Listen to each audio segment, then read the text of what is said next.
Hello and welcome to the stream. I'm back. Turn the music down a little bit. I'm back. Let's see here. Still getting a few things set up. Also, what's up, Virus? How you doing?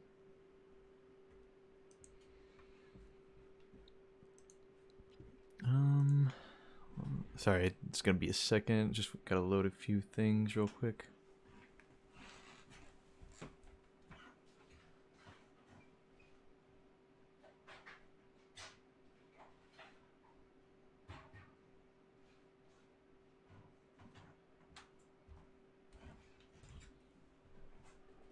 Okay.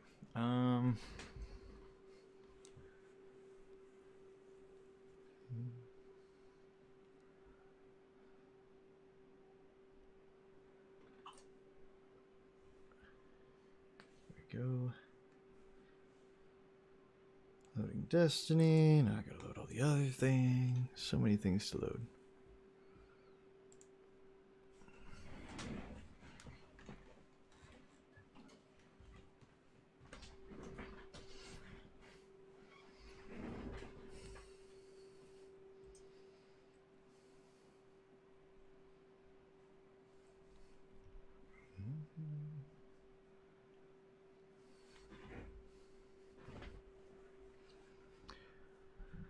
Baby, if you know it's right, you'd spend another year with mama. Next thing you know, your life's been taken down a different road. Why you wanna be like that? I'll love you till the end, no matter.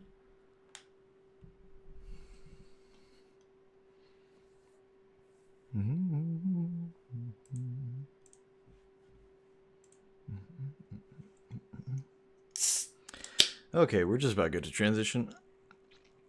It'll be just a second longer.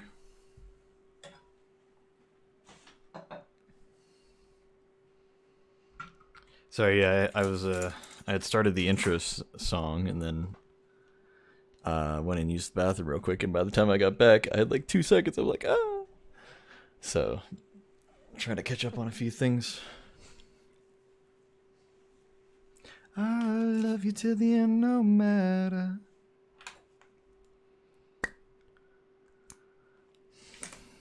You know what's right. You'd spend another year with mama. Next thing you know, your life's been taken down a different road. Why you wanna be like that? I'll love you till the end, no matter.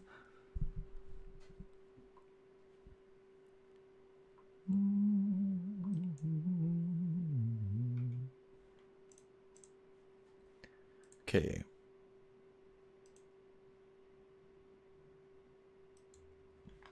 Should be good to transition here. Hi.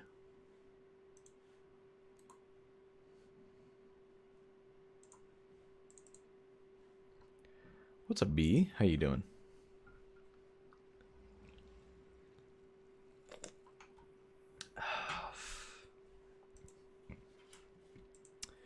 First course of action.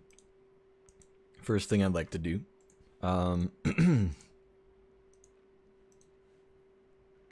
If and I could. The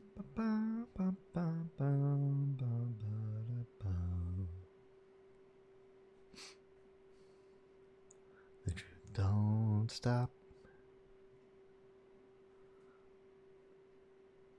It makes you move round and round, just like the moon. It's coming down. The truth don't stop. It's really coming. The truth don't stop. It's falling hard. The truth don't stop. Another day. Truth don't stop. Thunder, lightning.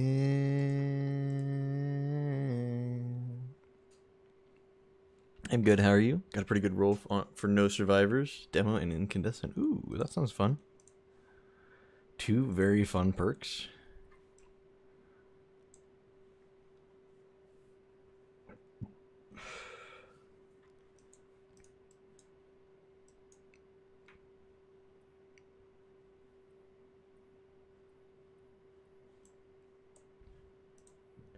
I'm doing good. I haven't been playing much Destiny. You know, it goes in waves, and I think a lot of that is just because I'll, you know, it kind of it's a snake eating its own tail. Maybe that's not quite the right term. It's like a feedback loop. You know, like I'll start off with like, oh, like okay, I think it started with all the grinding for the new season. And then after that, there was all that grinding for the new, there's the grinding for the new expansion. Sorry, and then there's the grinding for the new raid. And then after that, I was very exhausted, and then didn't play for a little while, and then instead of playing, you know, casually all, you know, just here and there and as much as I can, ended up just playing like way too much all at once and got kind of sick of the game for a bit, had to take a break and step back for a second and go back into it later. And then of course later, then I have to cram and, you know, do all of it at once. You know, like, oh, I gotta catch up on Iron Banner. Oh, I gotta catch up on Trials this week. Oh, I gotta, you know, do GMs before this GM ends. You know, things like that.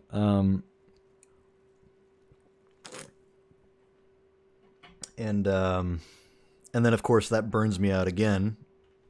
It's a really bad feedback of like grinding hard to get something done and then getting burnt out from all the grind and then you fall behind.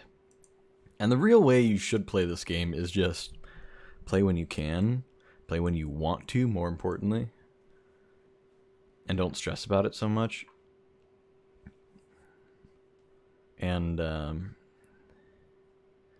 you'll still get like most of the things you want. So, and the new rock with chill clip. New rocking can get a lot of stuff. Oh well, actually, I don't know which rocky you're talking about. Apex Predator though can get a lot of good perks. Gonna be doing some Last Wish grinding here. Put the music level about there.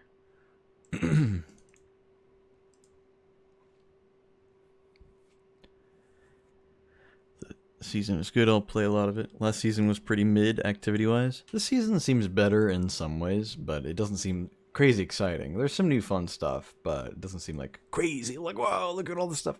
You know, I think it'll be fine. Did you complete the new dungeon? I did. I enjoyed it. It was good. It might be a little annoying to solo flawless in the future. But in the meantime, it does seem like a good dungeon. I think I like it. I'll have to do it more to see how it ranks on my personal tier list. You know.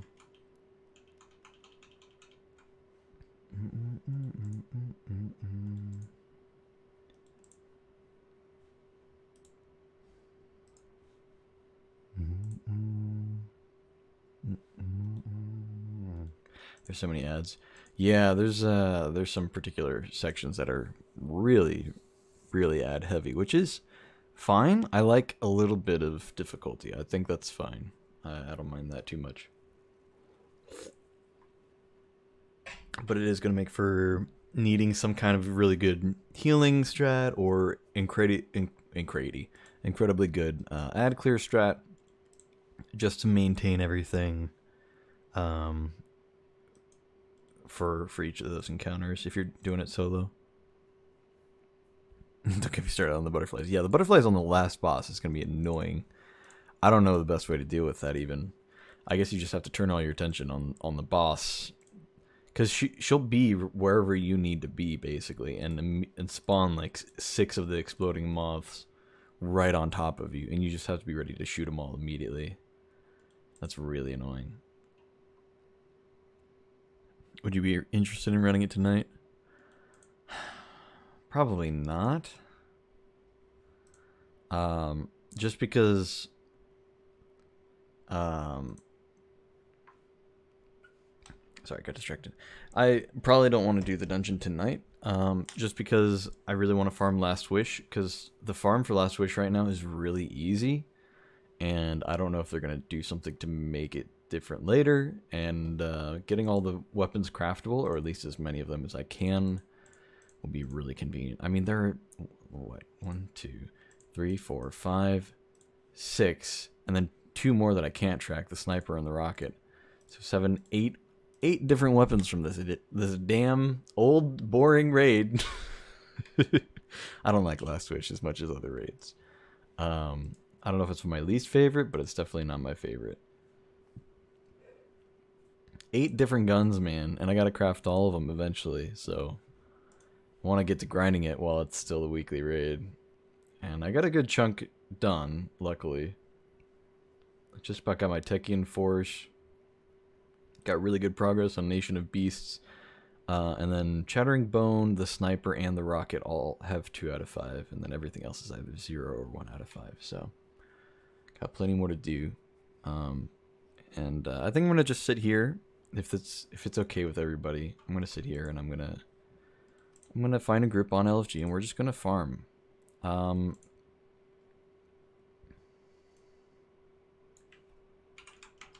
this group. Okay, try the next group. Damn.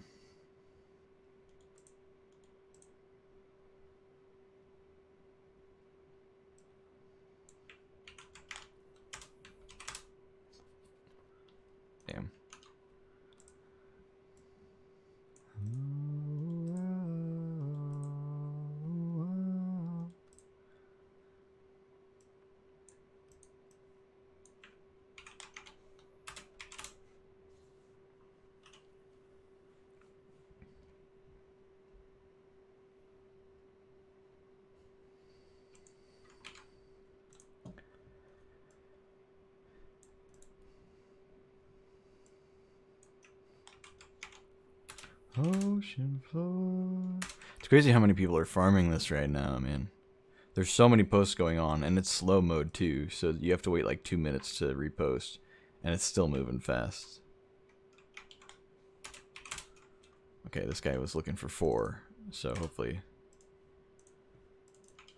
The last group I was with, they were really efficient about it. They were doing, everybody was doing a good job.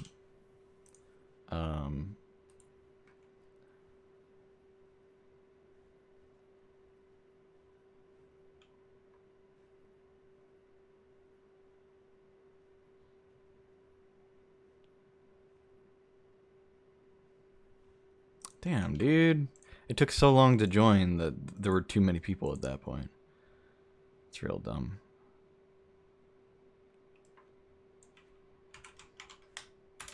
Come on. I surely am quick enough for this one. The guy just posted. Please, just let me join fast. If I can just join fast, I'll be okay.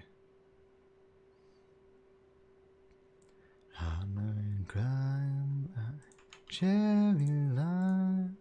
It takes so long, man. I don't know why I'm not joining fast enough.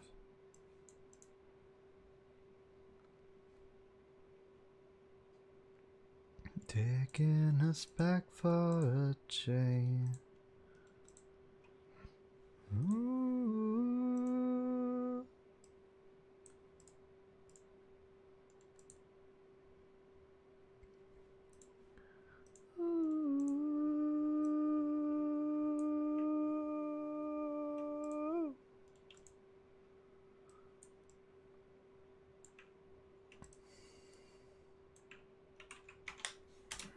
Come on. Come on. This guy was looking for 5. Surely I can join. Please. Please just let me in. Come on, dude. There's no way. Why does it take so long? Just let me join the group, man. I typed it in so quick. He just posted and he was looking for 5 people. Surely.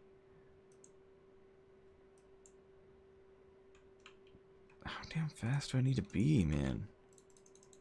It's literally, it's just not even loading it. It's just giving me the short end of the stick because so many people are joining at the same time. Try this one. Yeah, they're full. Damn, dude.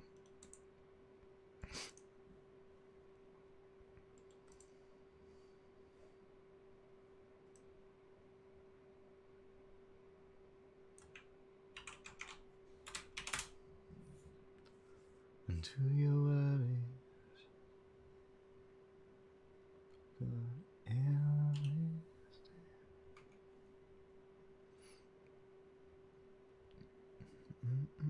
Oh, did I make it?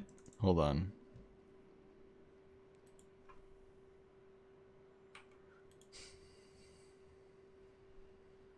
Why is this guy running Shinobu's Vow? What the hell? The dreaming city housed one of the Awoken's most It's not the cheese, my guy. Oh wait, hold on, I reordered everybody.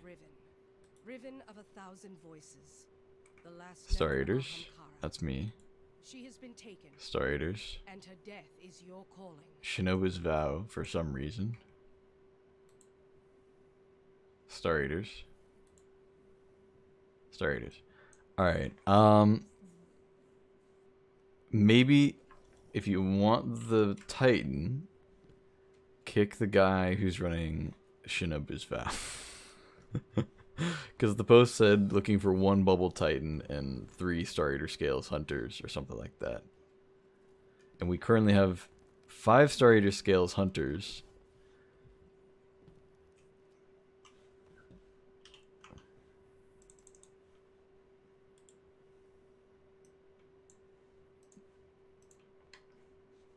Should I say it?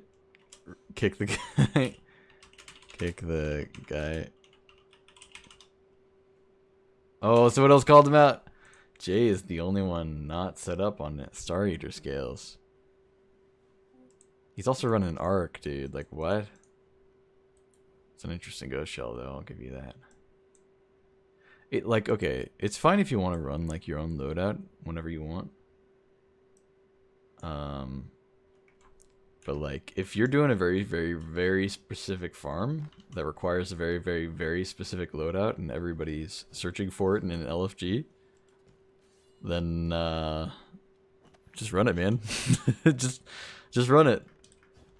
Or don't join it. That's just kind of how it is. Especially on a day like this. Oh, there you go. He's gone.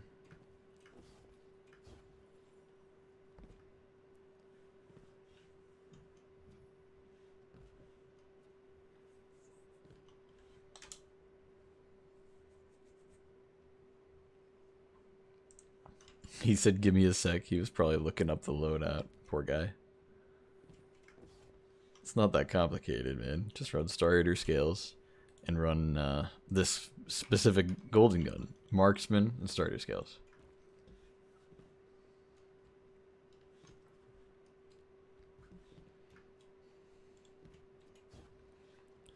Just me, or does Eververse lag when you open it this season? Yes.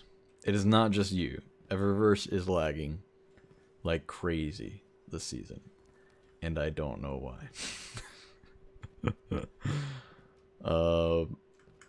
It's funny, because in the last TWAB, not the one that came out recently, which I guess we should look at some point, but in the last TWAB I read, they had a huge section talking about improvements to the Eververse store, and none of them were actually like improvements.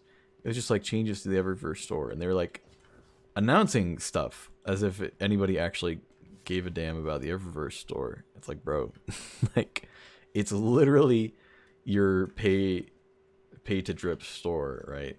Pay to win for drip. Pay real money to get pure cosmetics store. Nobody cares about your updates for it unless you're gonna say, hey, we're gonna make it more accessible to players who don't have as much money.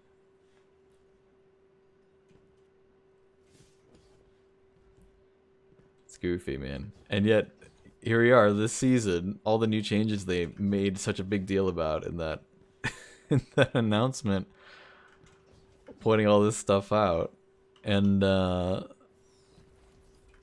and behold, now it's incredibly laggy. So whatever great grand changes have come to the Eververse store this season, apparently are lagging the store out like crazy. Go figure.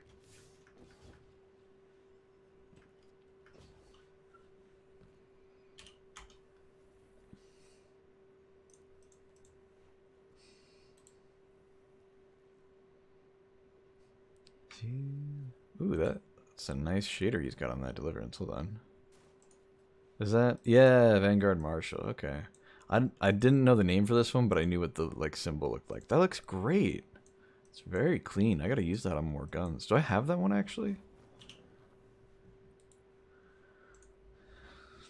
Hey, hey, marry me, Archie.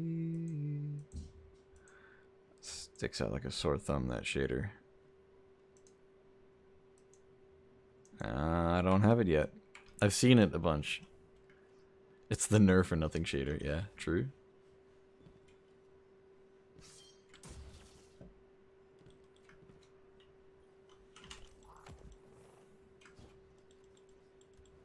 Too late to go out, too young to say.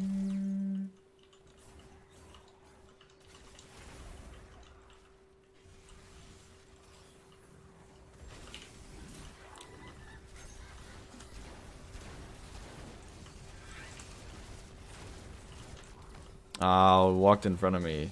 At least I got my super up before. It's fine.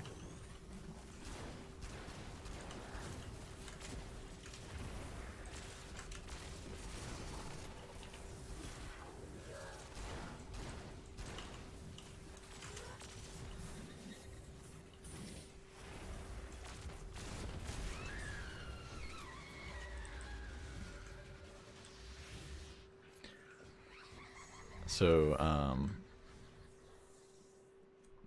for this farm, if it's done as efficiently as my group did the other day, you can literally complete Cali in 2 minutes and 15 seconds is the time we were pretty consistent on.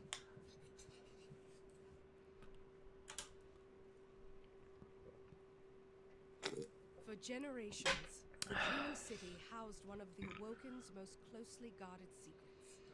She is known as Riven. Riven of 1,000 voices. The last known Ahamkara. She has been taken, and her death is your calling.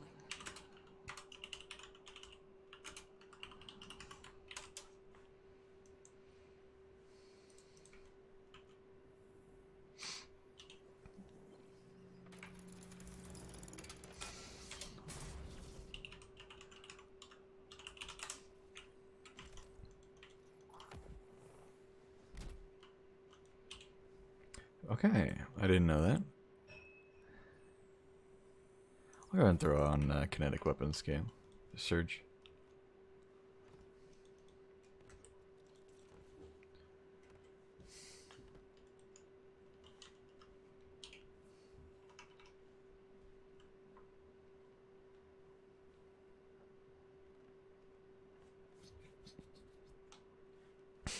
He threw the cat. Oh, that's so funny. I love this basketball emote. It combos with anything your guardian holds in their hand. It's so good.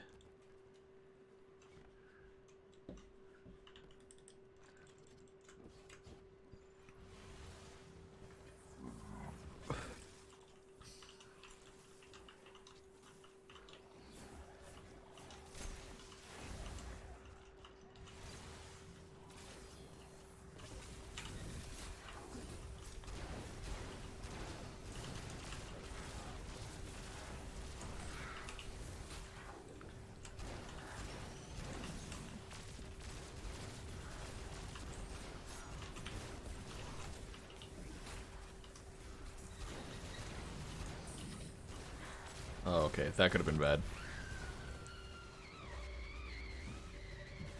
That could have been bad. She could have teleported elsewhere, and that could have really messed us up.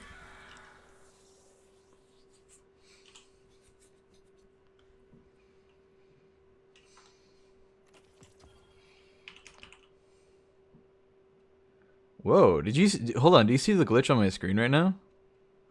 Look at that. I dismantled that and then immediately opened the text box, and now it says requires level -1. You see that over here? Oh, it's gone now. That's so interesting. I've never seen that happen before. For generations, Just a little thing, I guess. housed one of the Awoken's most closely guarded secrets. She is known as Riven, Riven of 1,000 voices, the last known Ahamkara. She has been taken, and her death is your calling.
She's been teleporting a lot faster for these runs. I'm okay with that.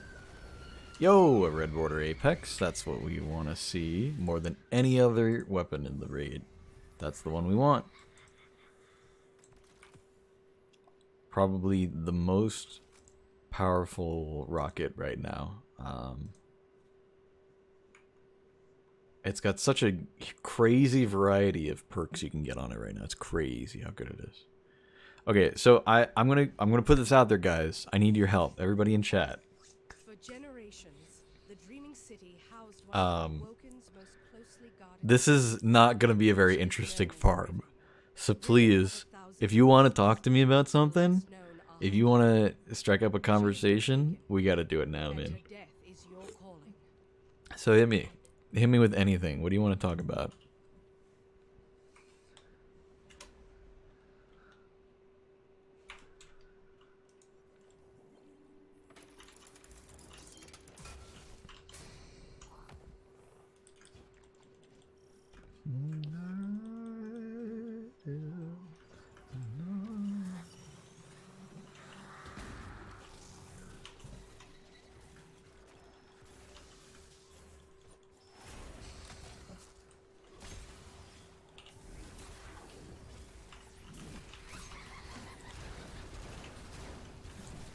Alright, I did the combo wrong.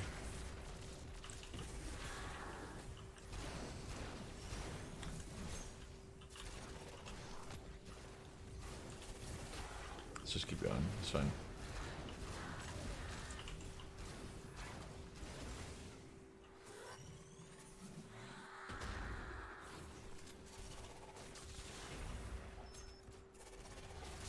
Stop. Stop.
generations, the Dreaming City housed one of the Awoken's No most closely guarded surprises. secrets. She is known as Riven, Riven of 1,000 voices, No the last known Ahamkara. surprises.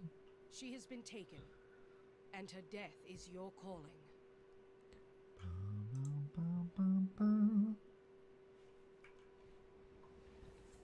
Yeah, this is not going to be a very interesting farm. But if you want, this is basically just a just chatting stream. So let's make it that exact thing.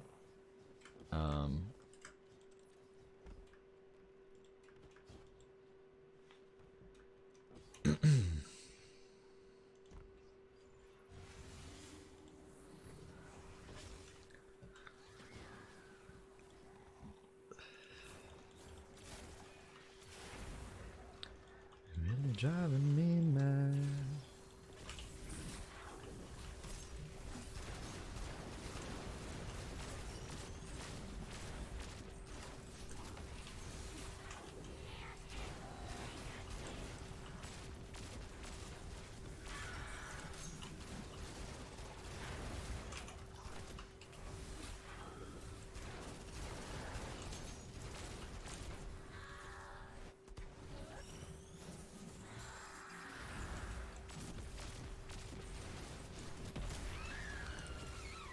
Getting a lot of armor.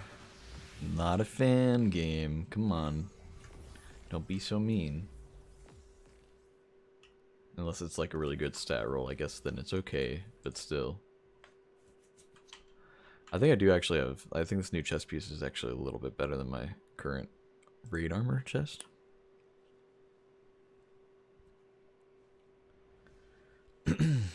Yeah, this is actually quite a bit better than my current chest piece. Hold on. The Dreaming City housed one of the Awoken's most closely guarded secrets.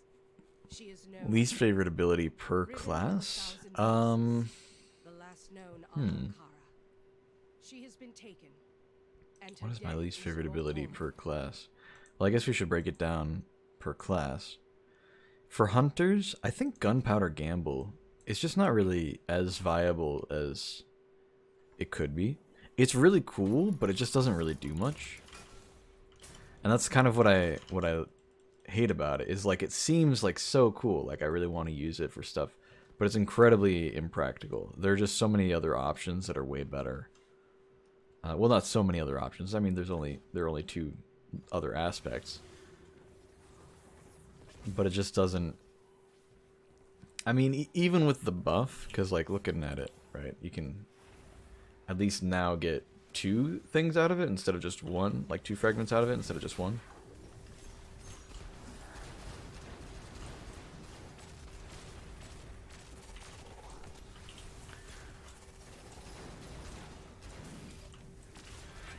Damn Thrall, get out of my way, dude.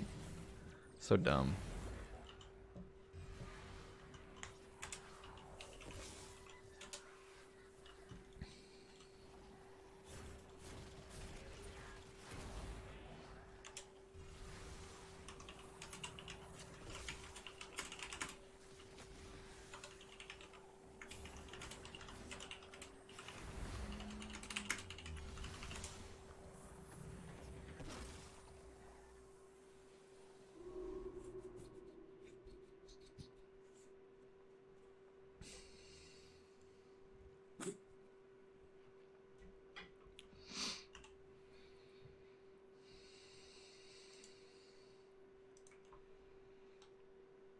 But yeah, Gunpowder Gamble probably for hunters is one of my least favorites.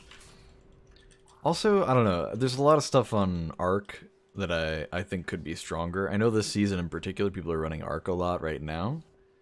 So I need to look into it and see if maybe they buffed some stuff that I didn't know about.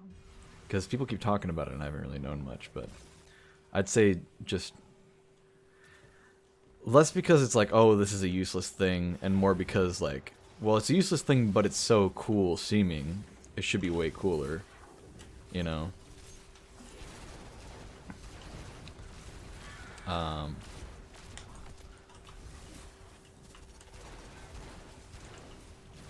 just wish Gunpowder Gamble were, you know, more viable, that's all. It sure is fun, though. And it's really cool.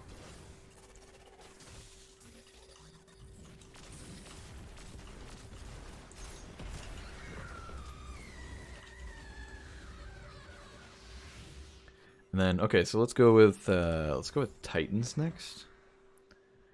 Titans. Thinking about all their abilities. Probably I mean, I think Shield Throw got a buff recently, didn't it? Shield Throw is pretty sucky. I wish it was better. It can be okay in PvE. But like if you compare it to similar projectile melees, like probably the most similar one is the Hunter Stasis melee. The Hunter Stasis melee is just a lot easier to use and a lot more consistent, and actually hits targets often. So it's just a lot better overall. So I would say that's definitely one I don't like so much on Titan. Huge flag.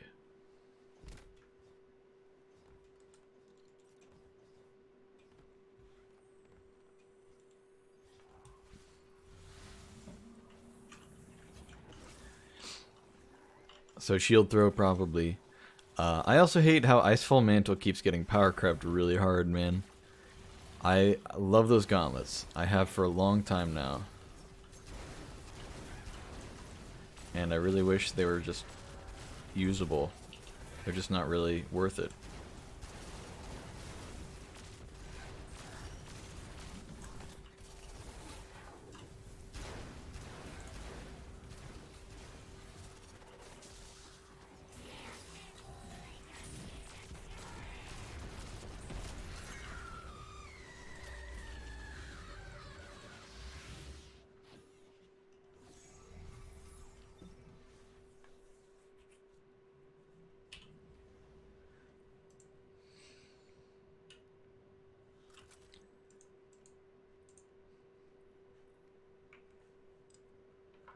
Let's see, and then Warlocks.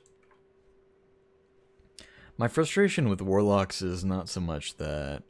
I mean, okay, for a long time, Starfire Protocol was just too good.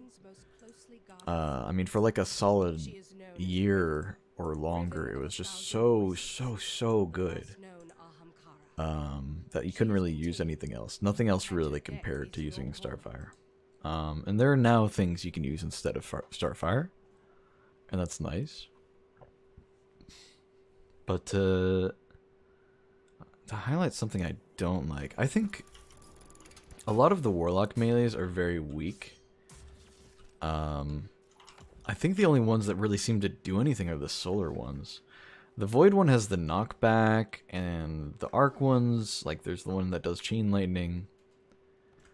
But most of them are like really lame, man. Like they just don't do anything at all, either damage-wise or, you know, they just don't really do anything useful.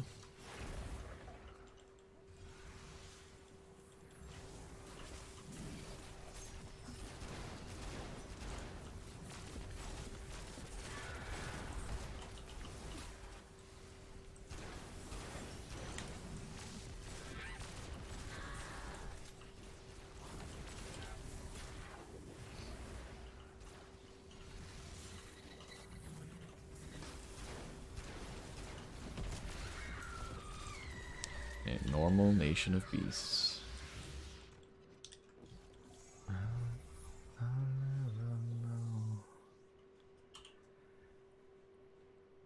Yeah, a lot of Warlock melees are incredibly underpowered, it feels. Except for like that sliding one that Arc Warlocks get. It's really strong in PvP. I think they did nerf it at some point, so it doesn't like one-shot anymore. But it's still so strong, you know? The Dreaming City housed one of the Awoken's most closely guarded secrets. She is known as Riven.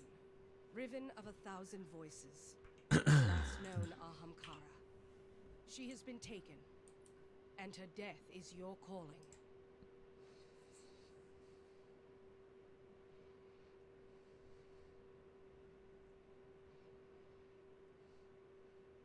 Cause I love the way you move, love what you do, everything you are to me. Cause I love the way you walk, Love what you talk. Everything you do is neat. If you know how, baby, I could get a chance. And just to look in your eyes, baby, I could be alright.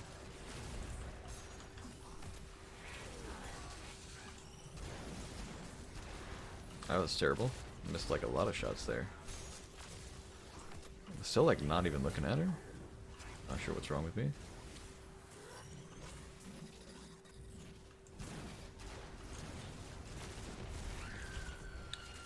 Got a normal apex predator.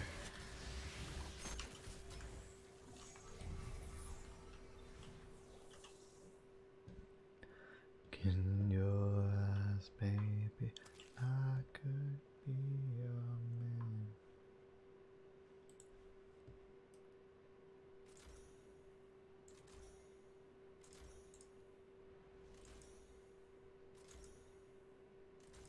For generations, the Dreaming City housed one of the Awoken's most closely guarded secrets. She is known as Riven, Riven of 1,000 Voices, the last known Ahamkara. She has been taken, and her death is your calling.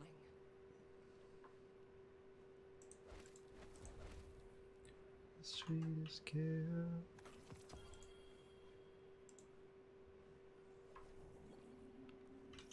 Yeah, I guess in short, those are my 3 answers. All Warlock melees, or not all Warlock melees, a good chunk of Warlock melees, Gunpowder Gamble, and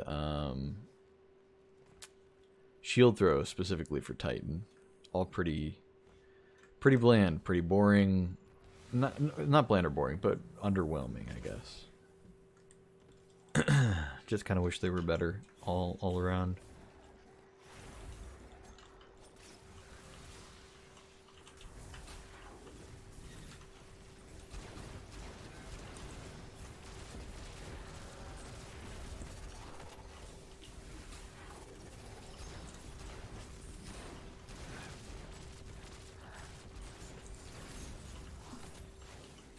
That's bad.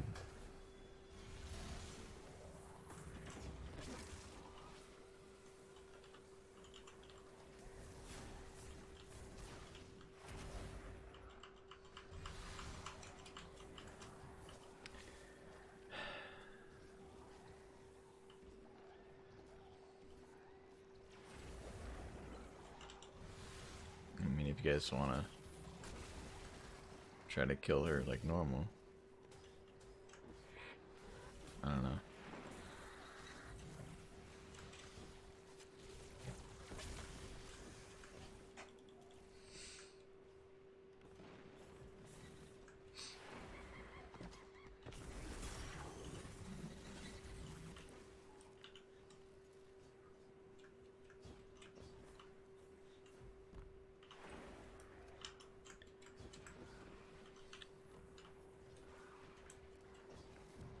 Cool.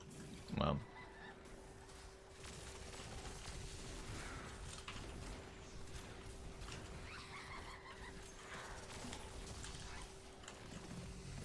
We should be okay.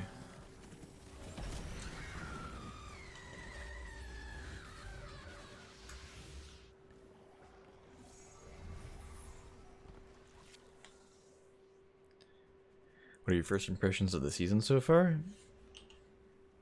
First impressions? They're pretty positive so far. I think they've added a lot of needed changes, like long-term good changes, you know? I don't know. It's weird because like content-wise, it's also adding some good stuff. We're getting something new, a glimpse at what future seasons are going to hold differently from what we've had for a while.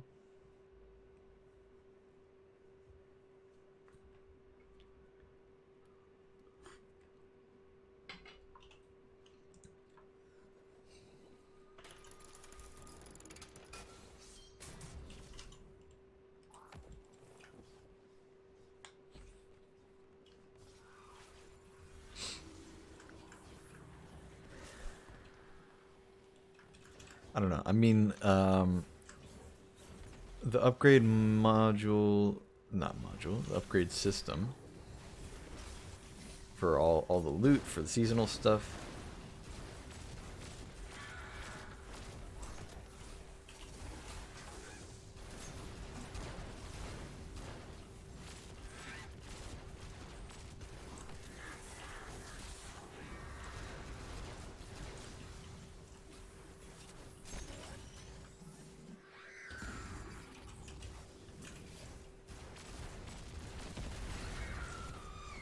Damn, dude, getting a lot of armor. If that could stop, that'd be great. I'd love to get some weapons here. I don't know. It's tough because like we're definitely getting different content a little bit. It's moving just so slightly differently than how it was, you know? Like really not by much. She is known as Riven, Riven of 1,000 voices. The last And it's hard to tell how much the future seasons are going to change, but I know people are really tired of the seasonal model, and I'm kind of getting there too, for sure. I'm like, yeah, I get it.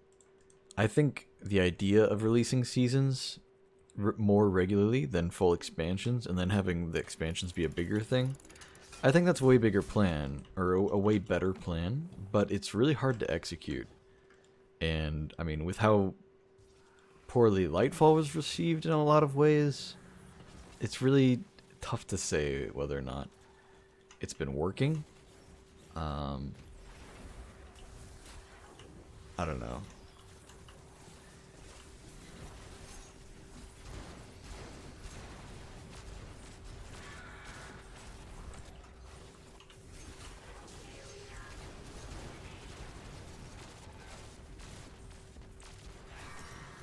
Guy very narrowly didn't kill me there.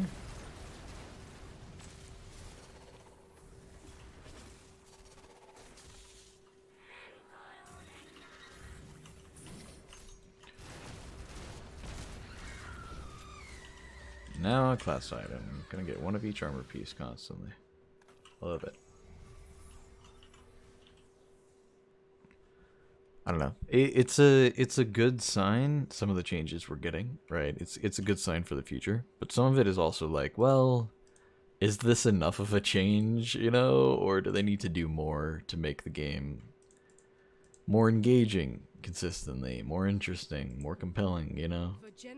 But I think they're doing a good job, all things considered. I really do. I give Bungie a lot of credit. I think they do a good job.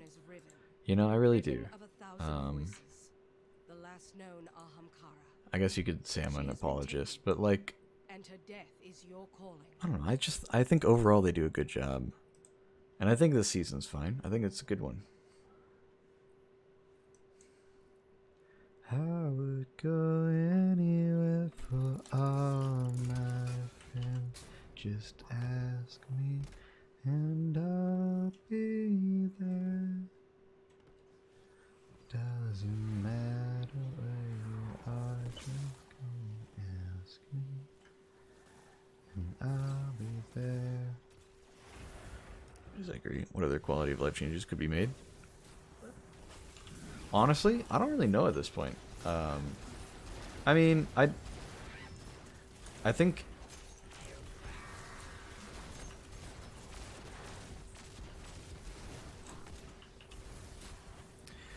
in a different moment I could tell you, man, I wish they'd fix this.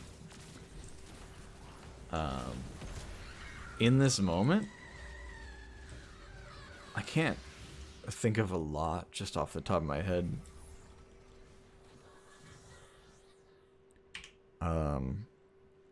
A lot of the things that I care about too are also things that I know other people don't necessarily care about. Like, I really care about cosmetics, you know? I think cosmetics are a big part of the game, whether people realize it or not. They didn't... It was different back in Destiny 1, you know? How they all functioned. Like back in Destiny 1, there were different armor pieces, But like, She is known as Riven. I don't know. You'd throw things on for fun, but I mean, a lot of it was very samey looking. And at the end of Destiny 1, they started adding ornaments, both to weapons and armor, I think. Little things here and there. But it was nothing like how it is now, you know, with the whole transmog system. And all the ghost shells, and all the ships, and sparrows, finishers, and shaders, armor pieces, weapon ornaments even. It's all... There's a lot, man. There's so much. And I get that, like, yeah, Destiny... Like, Bungie, they want to make money, right? I get it, you know? That's fine. Whatever. I just wish there were other ways to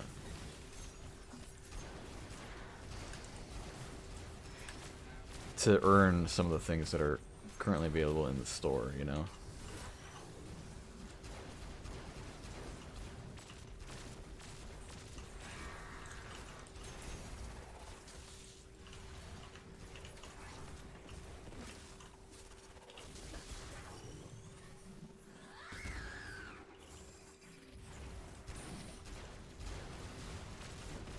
Oh, the golden gun's firing. Golden gun firing squad is the most terrifying thing, dude.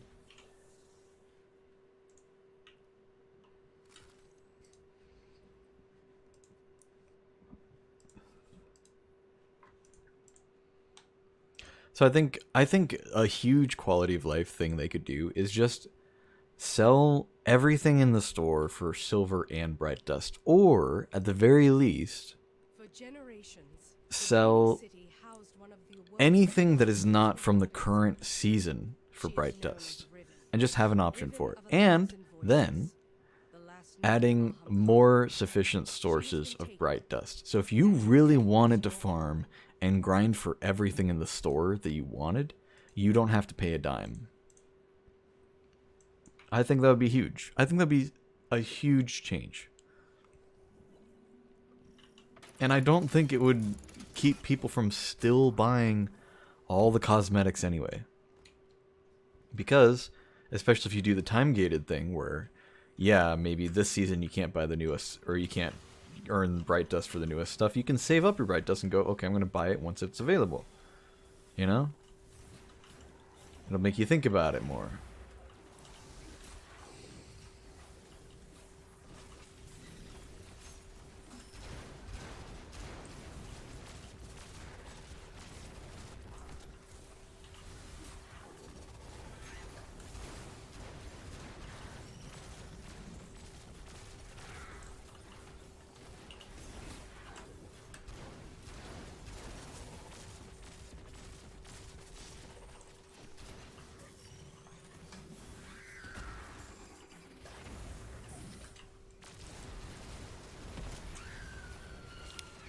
Damn, if that was a red border, I'd be able to craft Techian. I don't know. I feel like it wouldn't be broken if you had that as a system, where Bright Dust was just another material in the game. Or hell, get rid of Bright Dust and just use Legendary Shards. Because so many people have a million Legendary Shards laying around, but not everybody does. So yeah, some people would be able to immediately buy everything. Of course, yeah, duh. But like, we have currencies in the game, and these two currencies exist purely to fill that mobile game niche. You know, this idea of, oh, but, you know, you can use the regular currency to buy everything for free, and that's literally just an exchange. It's literally like using a foreign dollar. Like, it's still money. It's still real life dollars that you are spending. You know, like, I don't know, like, I'm trying to think of, like, I don't know, it's like buying things in yen, you know, in like Japanese yen or something, or, you know, like Mexican pesos or whatever. It's like I'm still spending real money, basically. And the exchange rate is not nice, man. You do not get a lot of silver for the amount of American dollars you spend.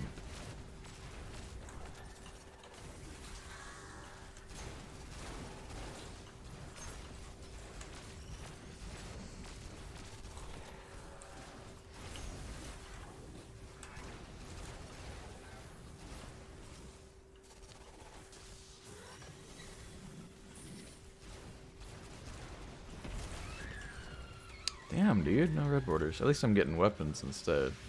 It's something. Closer, I guess.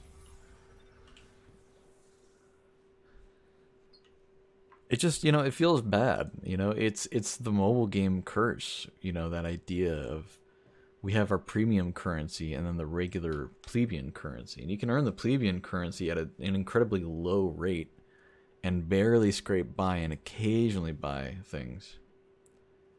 For generations, the Dreaming City housed one of the Awoken's But like it's even worse than gods. mobile game stuff because She is not known as Riven, everything Riven of a thousand is available voices, for Bright Dust. the last known Only Aham some things. Only sometimes. It's super time gated and it's very frustrating. She has been taken. I just saw my frames her drop to death is 4 for your a second calling. there. That was crazy. It really broke the store, man. I mean, like, I get the deals. I get it. It's like, yeah, so everything's for silver, but then you got the weekly deals for Bright Dust. It's like, I understand, but, like, you could have just... Like, it's your game. Nobody's... These are fake items in a video game. Nobody's requiring you to put a real price tag on these things. So, giving us a deal, in air quotes, is a scam in and of itself. And it's just a thing that we've grown so accustomed to in the gaming community that, like, it is just kind of expected now. It is just maybe not required. I sure hope not, man. But it's expected. I don't think the profit would be that much worse, you know?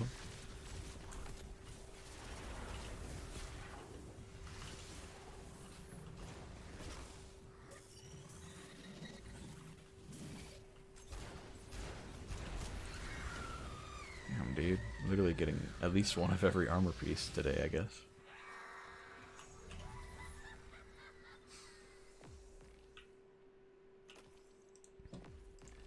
Well, Acacia's Dejection's leveled up all the way. Let's start working on Prodigal Return, and then let's try to get a replacement for Perpetualis once it hits 18. I still have the nightmares where I would have to call you to calm down. For generations, that engram. the Dreaming City housed one of the Awoken's most closely guarded secrets. She is known as Riven. Riven of a thousand About voices, you all the the last time. known Ahamkara. When She I has step been taken, out of the shower, and her death I'm is your reminded calling. of the night where we slept in the back of your car. And you left me with a pretty cool scar.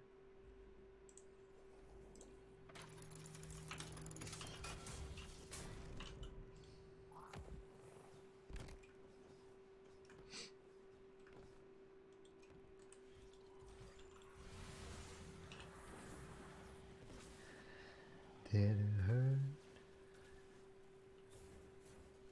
when I kicked you to the curb? Now I'm all alone. I guess I'll never rain.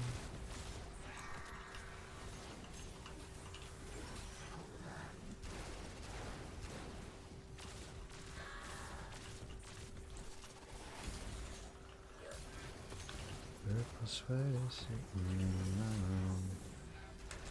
I tried to wear it, but I knew that it would smell like you.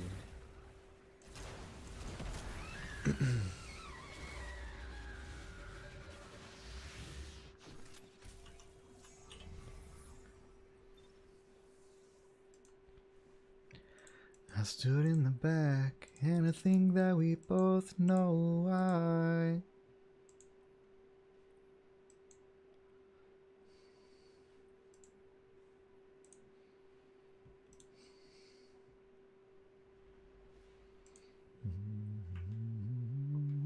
For generations, the Dreaming City housed one of the Awoken's most closely guarded secrets.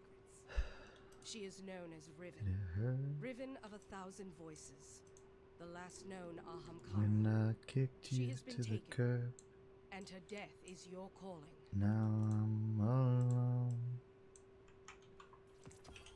Guess I'll never. And I lied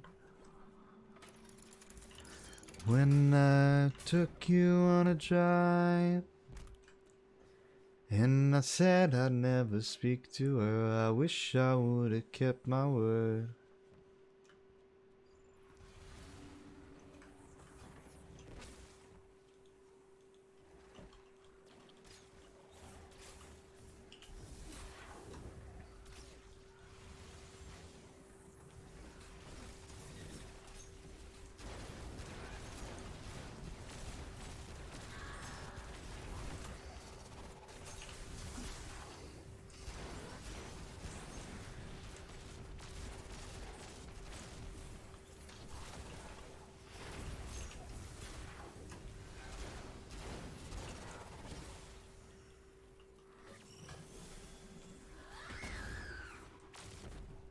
I don't know why I did that. That was stupid of me.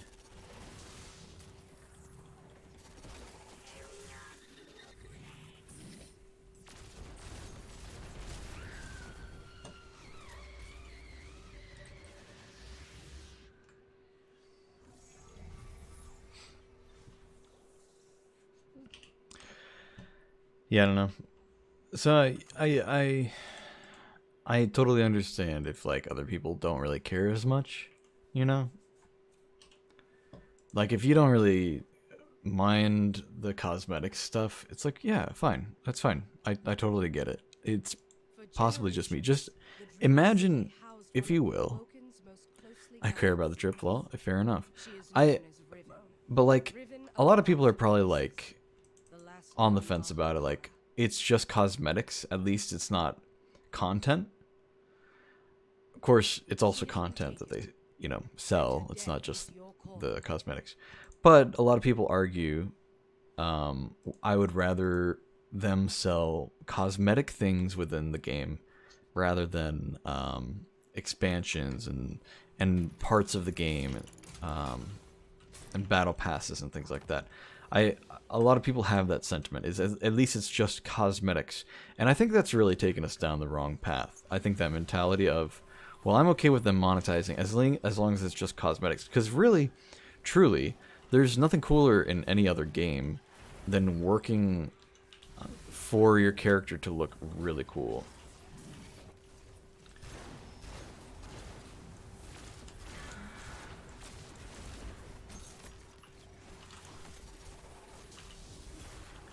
I think that's been a goal in a lot of games for a long time.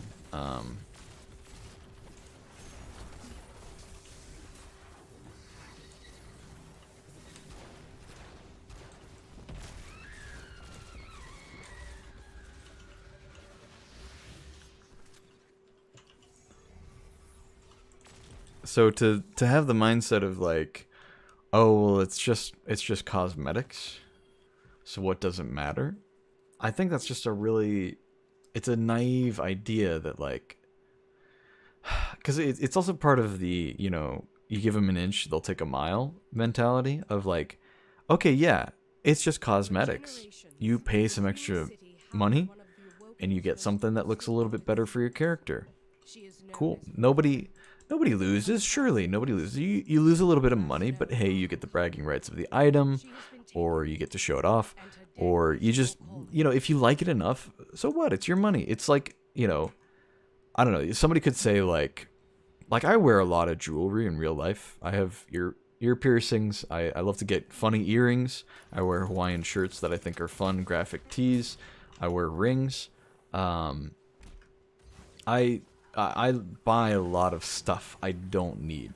And so if someone were to say to me like, those cosmetics you bought in game, they don't mean anything. They're not valuable. They're not really anything. And I'm like, okay, well, same goes for my earrings. Like, it's the same thing. I get what you're saying, and I agree. In the end, it is entirely pointless. But that's like the whole point. I got ear piercings because I wanted to express myself with ear piercings. So if I spend the same kind of money for in-game stuff, there's nothing wrong with that. So there's no shame in buying in-game cosmetics. Unless you're going to start shaming people for wearing jewelry, which I know some people probably would. or for wearing nice clothes, or just stuff that looks nicer.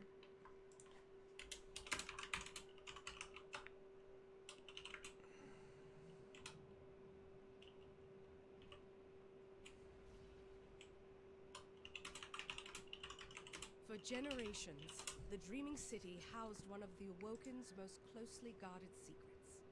She is known as Riven, Riven of 1,000 Voices, the last known Better for Ahamkara. you. She has been taken, Better for and her death is you. your calling. If we just do what we want.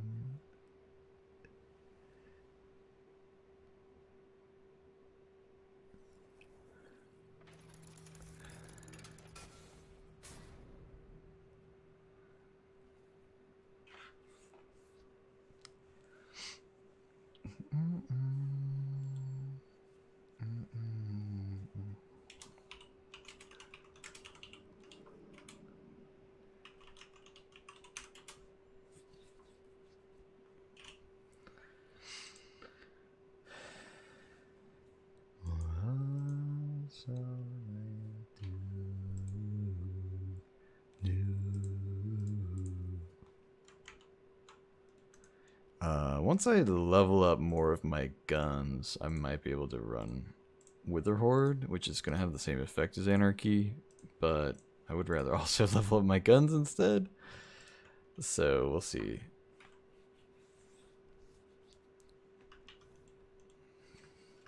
Better for you, better for you, if we just do what we came to separately, separately.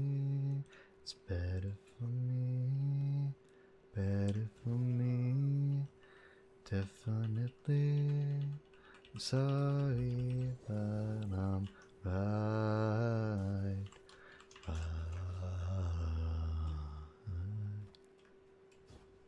Sorry, but I'm right.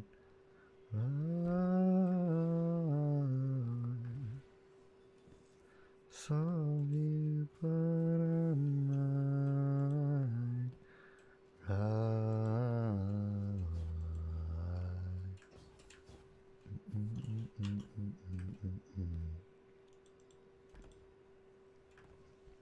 Yeah, I think having the mentality of it's just cosmetics, so I'm okay with them selling it because it doesn't impact gameplay. I think it's coming from the perspective of like, well, there have been pay to win games in the past. You know, you pay the money, you get the better stuff than everyone else, and the people who don't pay the money or who don't have any money to pay in the first place, so by choice or by, you know, need, by necessity, they can't pay the money. Because of that, they lose, and that's, you know, that's not fair, right? Nobody likes that. Pay to win is not a good model for anything. Not a fan of it when it happens in Destiny, but it does happen in Destiny here and there because of how expansions work and how power creep works. There's always going to be at least one thing from each expansion, from each season, that is just a little bit better than certain other things, and in some cases it's crazy, crazy good, and if you don't have the expansion, then sucks to suck, you lose. So ignoring that, you know, there's also the stupid pay to get cosmetics thing, right? So there's already like power creep, right, as we call it, power creep, but it's also pay to win in a lot of ways, and that's not fun. That's not good for the game. But it is what it is, you know. At least it's just that, right? Surely it's just that you have to pay for, all the new expansions and seasons that come out constantly. Surely that's the only thing you have to pay for. But no, it's also, oh, we have 1,000,000 cosmetics in the game. They're the only armor pieces that really look that cool. And there are new ones every single season, and some of them are even temporary, and you will never be able to obtain them again unless you buy them right now. And it's like, okay, can we chill? Like, this is a video game. I want to, like, Dial it back a little bit.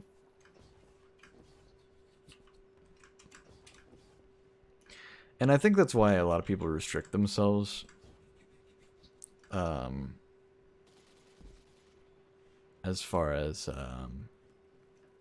armor goes. A lot of people you'll see will run the same armor set for everything. They'll just make an armor set and they'll like it enough that they run it for everything.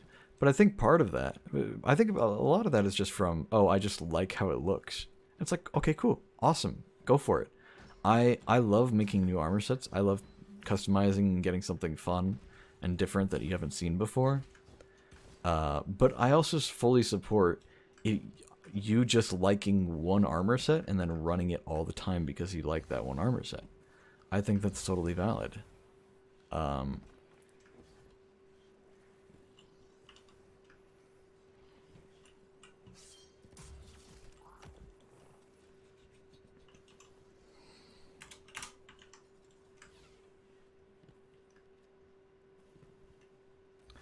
I'm ready. I'm ready. I'm ready to let go.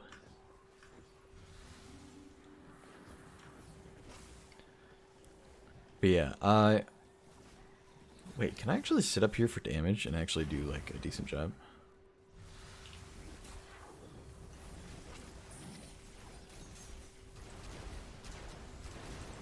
Why did I aim up suddenly?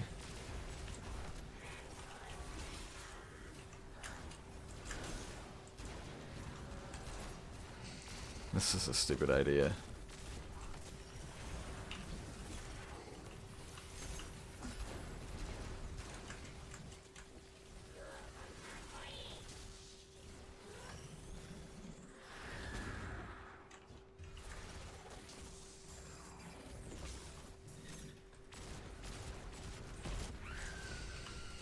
Yet another non-red border.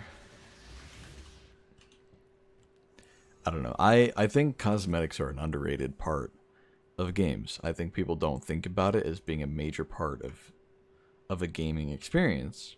And yet they really, really, really are. I mean, you spend a lot of time changing how your character looks in a game, whether you realize it or not. And some people maybe don't care about it as much. I mean, I know for a fact, like, if you're a speedrunner or if you're there for the narrative more than anything else, maybe you don't care about it as much. Everybody's looking for something different when they play games. Maybe not everybody, but, you know, like, there are different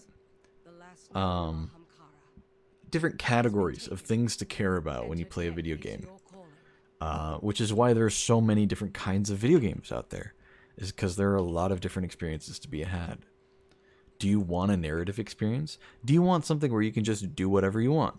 Do you want to have that creativity to it, right? Do you want to have in-depth characters, which is different from having an in-depth story, but it can sometimes be the same thing. Do you want to have interesting gameplay, competitive gameplay, cooperative gameplay, you know? Challenging gameplay, easy gameplay, brainless gameplay. There's a lot. There's a lot to pick from.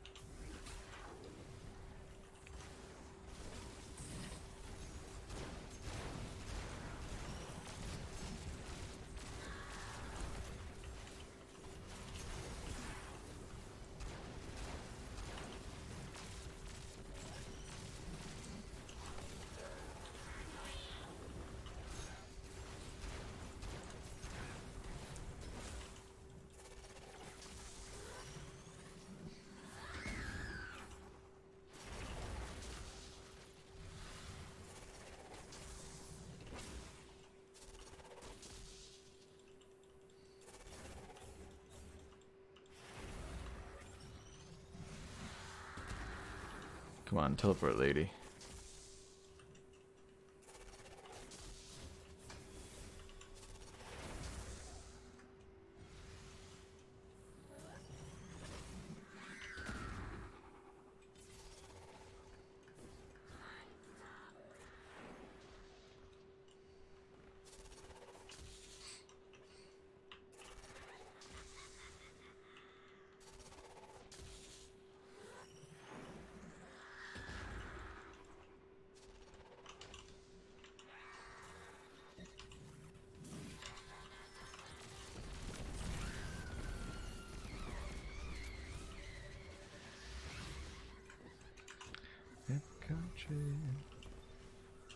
Looking.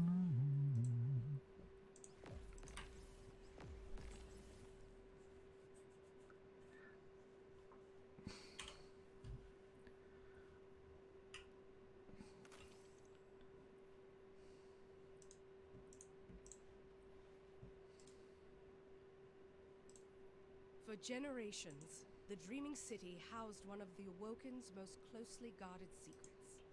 She is known as Riven, Riven of 1,000 Voices, the last known Ahamkara. She has been taken, and her death is your calling.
Damn, dude. The game is really being cruel right now.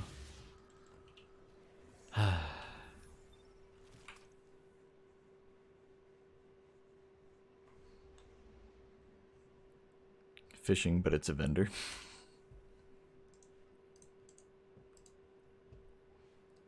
Are you talking about the actual fishing in the game, or are you just relating the concept of fishing to random drops? For generations, the Dreaming City housed one of the Awoken's most closely guarded secrets. She is known as Riven, Riven of 1,000 Voices, the last known Ahamkara.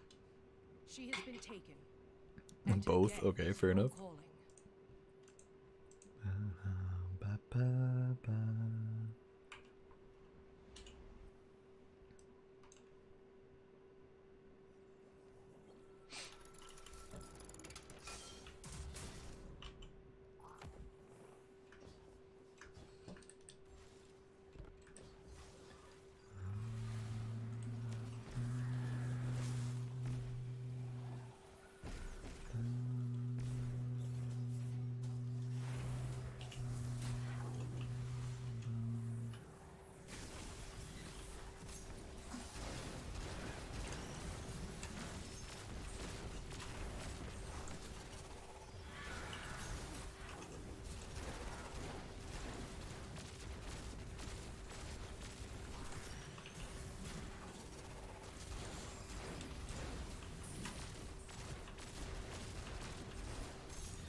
Okay, we got her.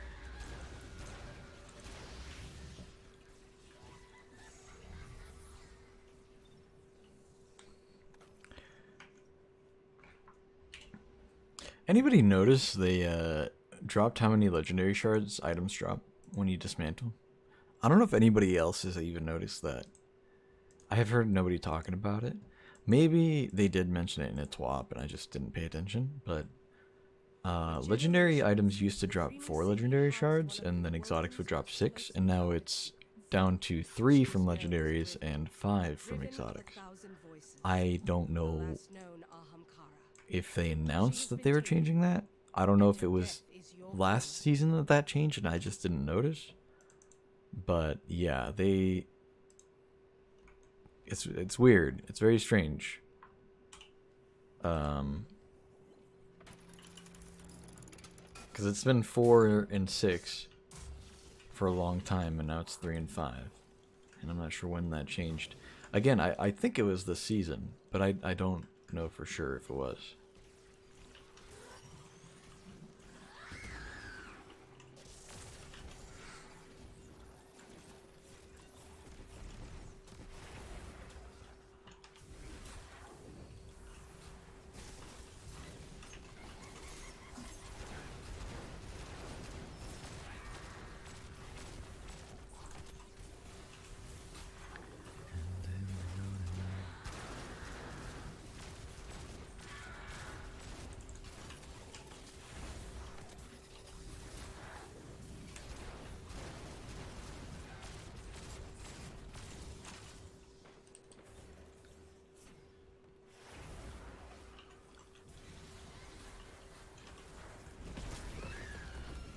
There we go. We finally got a red border.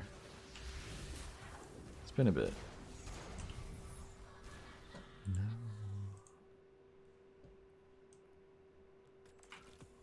No one gets worried. No. Cool. If I get the hand cannon or the fusion, I'll be able to craft one of the weapons at least. For generations, the Dreaming City housed one of the Awoken's most closely guarded secrets. She is known as Riven, Riven of 1,000 voices, the last known Ahamkara. She has been taken, and her death is your calling. I'm kind of impressed that I still haven't gotten a single red border of the auto rifle or the bow. That's kind of crazy. But knowing my luck, I'm probably going to get like all of the weapons to 4 out of 5, and then suddenly get all of the drops for the bow and the auto out of nowhere, and not get any more drops for all the weapons that are almost craftable. And that's how it's going to happen for my luck. Because it's always the most obnoxious option, whatever it may be.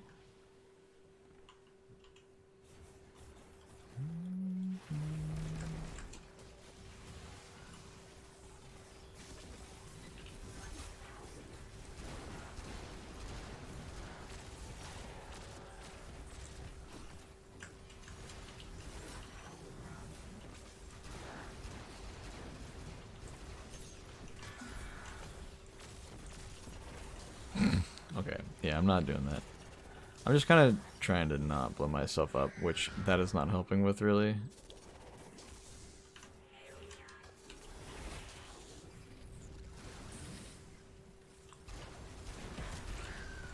Hey, red apex. See what I'm saying? See what I'm saying? I'm going to get to 4 out of 5, but I'm not going to get to 5 out of 5. I think that's officially 4 out of 5 for the rocket. Because I had 2, and then I got 1 earlier, and then just got 1 more. Yeah, 4 out of 5. I think I'm still 2 out of 5 for the sniper, though. For generations, the Dreaming City housed one of the Awoken's most closely guarded secrets. Just because I know it's going to be annoying about it, let's do it. Let's track Apex and the sniper. Supremacy. We're going to track those instead, because I've been tracking 2 of the weapons I've been tracking have gotten 0 out of 10, so I might as well not even look at it. Or 0 out of 5, I mean. If you get 4 out of 5, you should save or use a harmonizer on it, basically. I was thinking that, but there are 8 weapons for this raid, and if even half of them I got 4 out of 5, and I wanted to use harmonizers, that would be 4 out of my 6, I think, harmonizers for the season. Which, you know, they're going to be more in the future seasons, but they're also going to be more craftables in the future seasons. And honestly, I mostly just want to use harmonizers on Dare's weapons that I don't have fully crafted yet. Because I did Dare's when it was brand new, not now that it's got all these craftable weapons. I think I just crafted my casted my golden gun when I didn't even have the orbs yet, or the full charge for it. I mean, she's still burning. That's my fault. Almost got all of them. That's okay. Hey, is that Nation of Beasts crafted? There's no way. It is. Let's go. That's the first crafted one we've gotten. Not the one I was expecting. That was sitting at 2 out of 5 for a while. Why am I always led astray? Think it better. For generations, the Dreaming City. Well, that's 1 out of 8 done. 7 more, boys. 7 more. Perpetualis is almost fully fully leveled too, so that's nice. She has been taken. Yeah, I got a bunch of Dare's weapons here. Let me show you guys. Got a few weapons from last season slash this expansion. I have not gotten very many half-truths. I was able to get 2 the last time I did dares. I was sitting at 1 for a long time. I'm sitting at 4 out of 5 for the trace rifle and the let's just take a look at it. We got a second.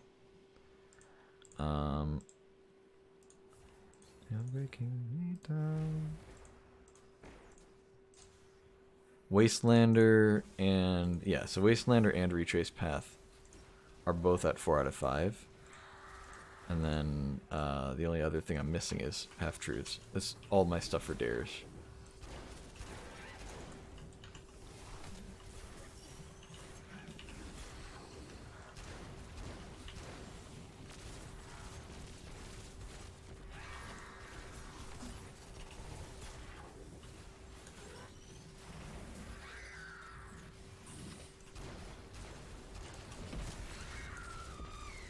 Of course, you got a class item, like literally the most useless drop here. Class item's the worst thing you can get in this situation because it's not even a reroll on armor stats that could be better than what you have. It's not even like a potential god roll that isn't a crafted god roll, but still a god roll on a weapon. It is literally nothing. It's not even a power level bonus. It's all you get out of a class item at this point is legendary shards and glimmer. And at this point, and also the collections if you don't have your class item. So in this particular farm, class item is the worst thing I could be getting right now, and unfortunately got one. So just goes to show, got like 2 red borders in a row, and then immediately getting the worst item I could possibly get. Just how it is, I guess. So can you only get harmonizers from the season pass for now? As far as I know, yes. That's what everybody's saying. It's weird to me. Like, a lot of people are like, don't waste your harmonizers. Use them on something important. And I'm like, I mean, you can use them. Are people really using them to just fully craft a gun they don't have? Really? Is that what people are doing right now? Because there are so many people giving out a PSA, don't use all your harmonizers up. It's like, okay, like, who in their right mind is using all of them on one weapon? like you're supposed to use them to top off what you're missing, not to fully get a weapon you haven't gotten before. That's what they were made for in the first place. It's just weird, man.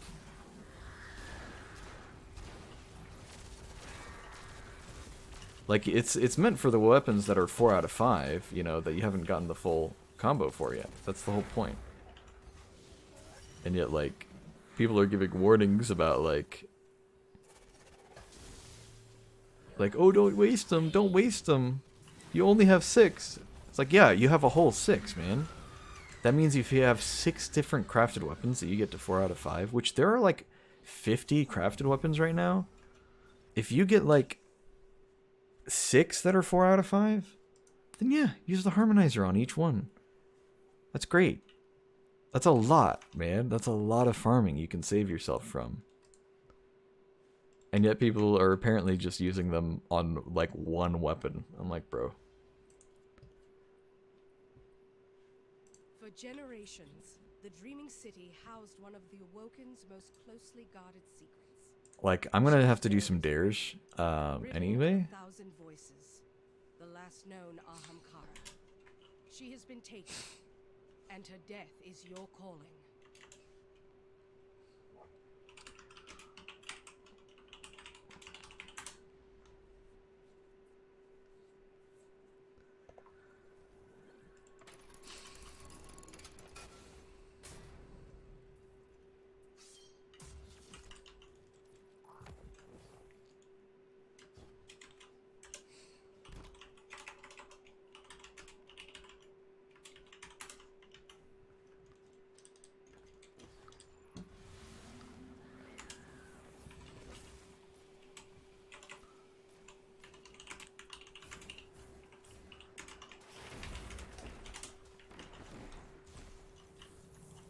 This guy is accusing me.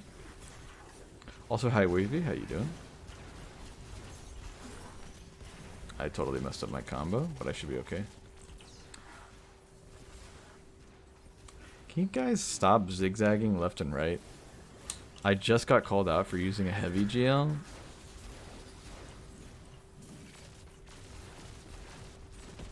There you go. Damn, dude. Class item. That was rough.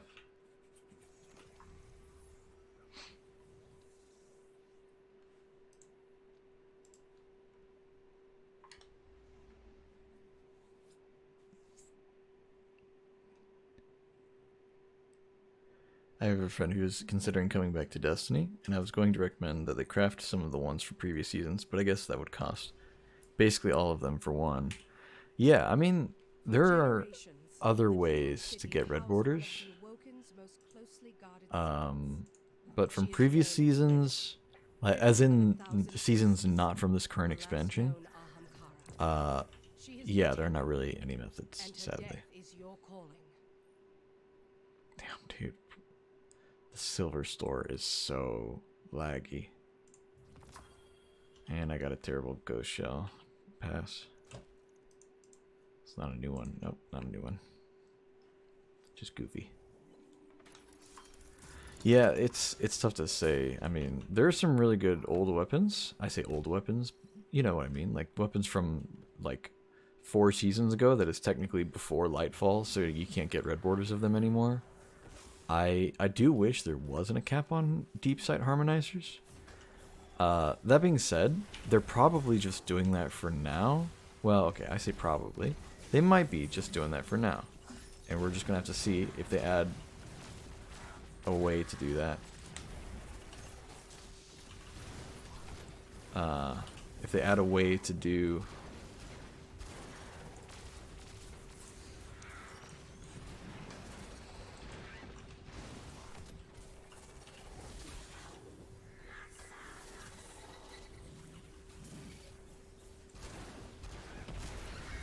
Hey, Tyranny of Heaven. That's the first one we've gotten. The first Tyranny of Heaven that we've gotten as a red border.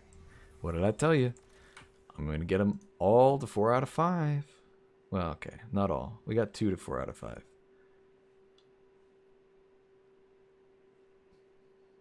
And we got 1 crafted. Yeah, Perpetualis is getting close. That's, I think, 3 more runs and it'll be done. Yeah, 3 more. I remember because it's 6 full runs to get a little over 100%, which is what it caps out at for each level is 100%. So you can't really get more than that at a time, even though it's technically giving you more than that. Anyway, you get 17.5% each time that you complete a raid encounter. I only know that because I was doing this farm the other day and happened upon... and I happened to take a look at the percentage it was at and keep track.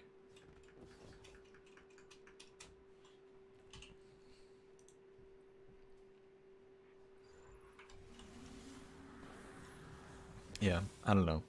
The craftable weapon situation is a little frustrating, for sure.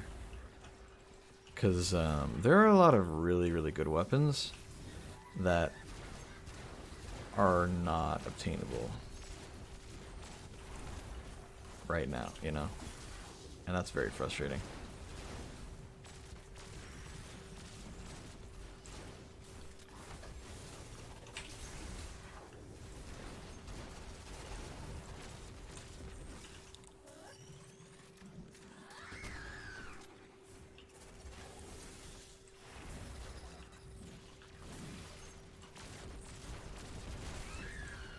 Helmet. Okay, could be worse. Not a great roll though, so it might as well be worse.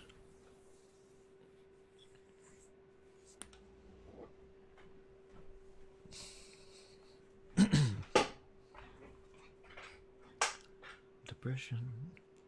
Bum, bum.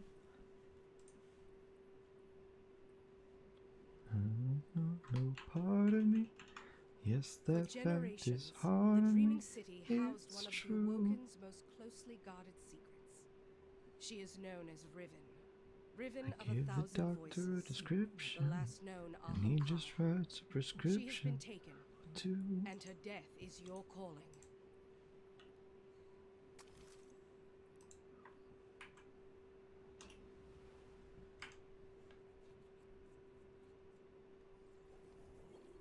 Have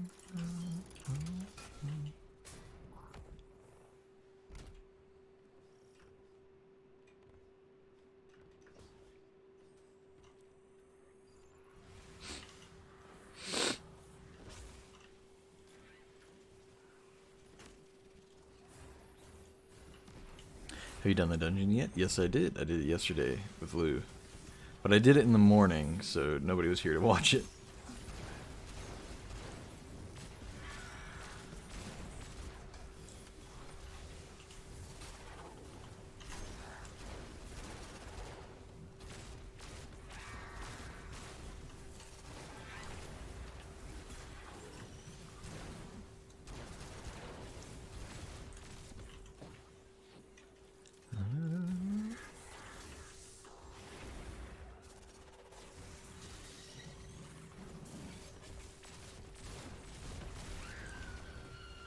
Gauntlets. Any good roll? Nope. Letting myself down, lake of cold progression. Bum, bum, bum.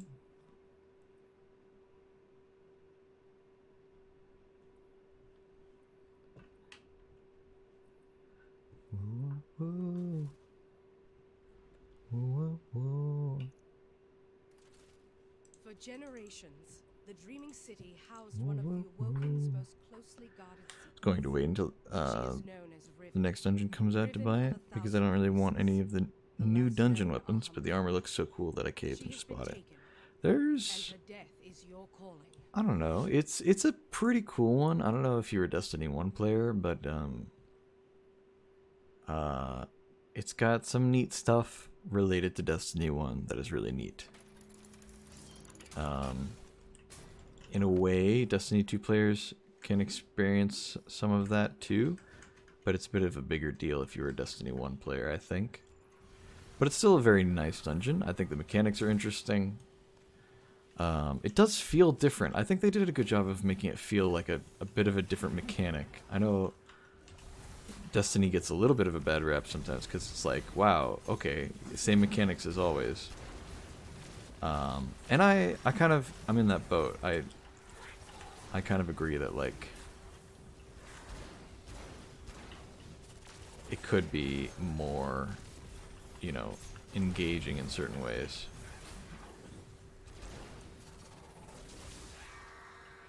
You know, we get typical things like stand on the zone and defeat enemies that come nearby. Hell, even our PvP modes are based on that a lot, you know? Watch the Bite video on the story. Also influenced my decision. Yeah, it's pretty cool. I'll leave it at that for now. I'm sure I'll leave it as a, you know, a vague thing. I won't say too much about the dungeon because if someone hasn't done it yet, I don't want to. I mean, it's been out for a day, like, or 2 days, I guess. So I'll give it a little bit of time and, you know, let people get to it. For generations, the Dreaming City housed one of the Awoken's most closely guarded secrets. She is known as Riven. Riven of a Yeah, thousand give it a few more voices, days and then we can the last known talk a of bit our more heart. specifically about what's in the She has been dungeon. taken, and her death is your calling.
on. I need to do this right.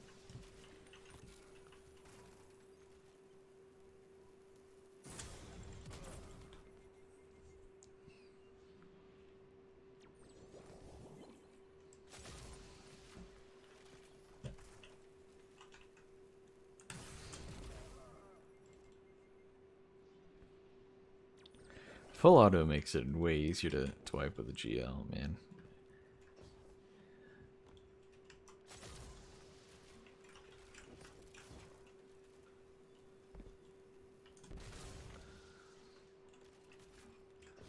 Shit down.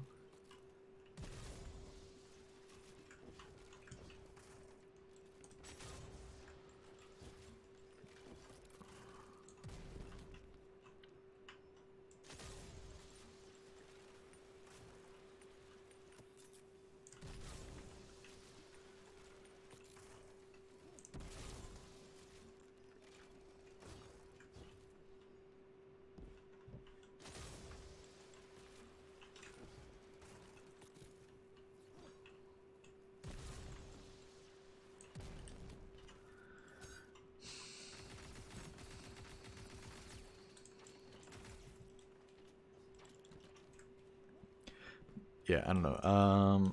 I feel like I was talking about something. The dungeon's cool. Where was I? I got carried away with having fun with the GL. There's some cool armor from it, that's for sure. The weapons are pretty cool too. This season's interesting. Virus was asking first impressions about the season in general. Excluding all the stuff about just like how I feel and how the community feels about like whatchamacallit, the seasonal release content and how it functions right now. Just putting all that to the side and just talking about this season in particular.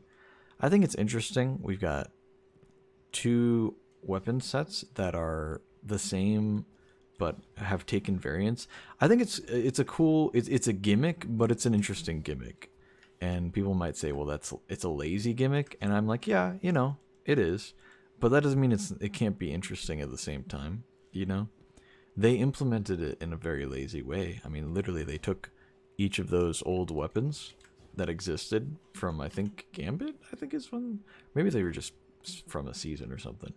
And they re-released the guns, which is A, something people want, and B, really easy to do. So it's like, yeah, okay, it's a good idea because people want those weapons to not be sunset anymore. And also they gave them new perks, and they honestly could release any gun. Okay, like, let's say it's a hand cannon and a fusion rifle and a shotgun, and they're the most iconic hand cannon, fusion rifle, and shotgun to ever be released, but then they got sunset, and now they're not usable anymore, and everybody wants them. If they released any hand cannon, fusion rifle, or shotgun at all into the game, they could just reskin it as those old ones, and people would feel the nostalgia for it. Or they could give them a new paint job and be like, oh, look, it's a new gun. And it's like, okay, well, it's still a hand cannon, a fusion rifle, and a shotgun. So, like, why not make it the old ones? Why not just make it the old ones and, you know, do that? Now, of course, it gets a bit more specific with archetypes for those weapons. You know, it's the 120 hand cannon that we missed. It was a 120 Void, I think is what Spare Rations is. And, like, a solar whatever for some of the other guns. I don't know. I didn't play during that season. I don't hold that nostalgia, but I understand why they would be bringing those things back, you know? And, you know, some people are like, well, I'm glad this weapon's back because it's nice to use and it feels good, but it's not as powerful as it used to be, and it's really just because of power creep.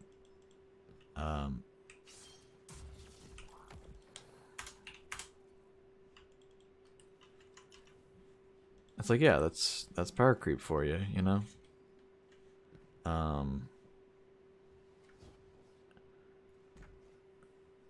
I think it's good. I think what they did, from my knowledge, is that they re-released the guns as they were with some of the original perks and then a few new ones.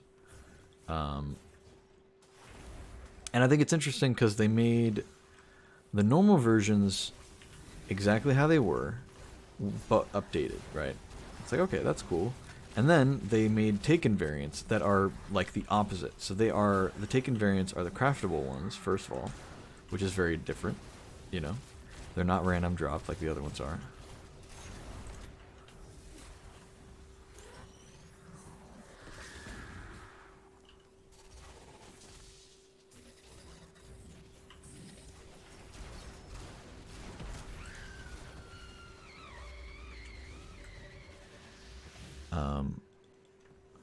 But yeah, so like only the Taken versions are craftable, and then on top of that, they're inverted.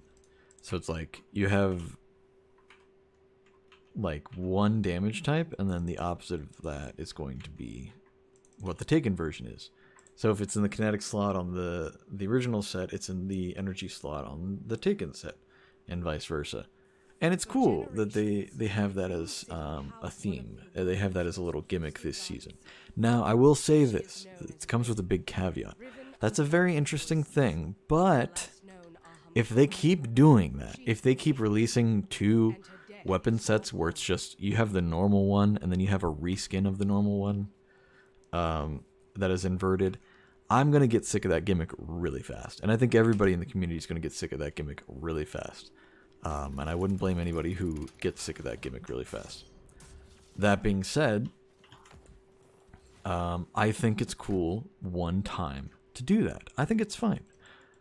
So, you know, to anybody who might be like, oh, they're reusing content again. It's like, yeah, you know, I'm not surprised. They reuse content all the time. It's just the way it be, you know?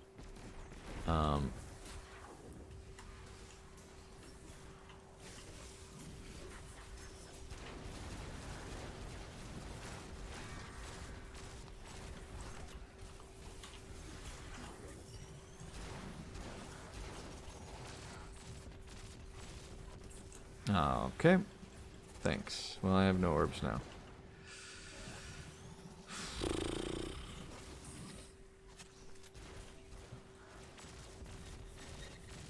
Yeah, that sucks. Can we not zigzag as much?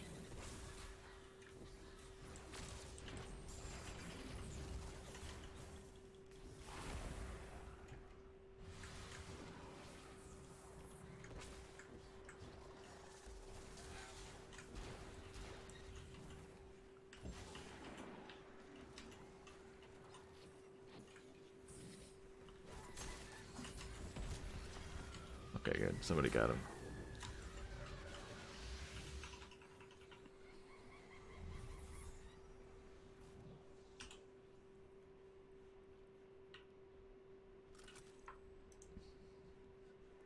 Yeah, I don't know. I think it's a cool gimmick. I understand people's perspective on it being lazy, but people want these weapons back, man. People, regardless of what some might say, it's like, oh, well, they're reskinning stuff and re-releasing stuff. It's like, yeah, people want them to bring back the old raids, the old weapons, the old loot, the old armor. They want all the old stuff, man. And Bungie's like, okay, here you go. And then other people are like, oh, we don't want recycled content. It's like, shut the hell up. Like, everybody wants recycled content. That's what people want in this game. Now, do I want recycled activities? Probably not, you know? But at the same time, I can't even say that. Because if they brought back all the old strikes, both from Destiny 2 and from Destiny 1, I would be ecstatic, man. Getting some variety in the strike playlist. If they brought back Gambit Prime, you know how many people would be so happy to be able to play Gambit Prime again?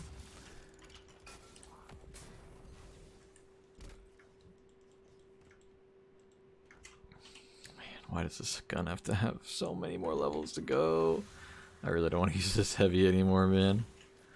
Keep blowing myself because up because important caveat, blowing myself up because people keep walking in front of me, man.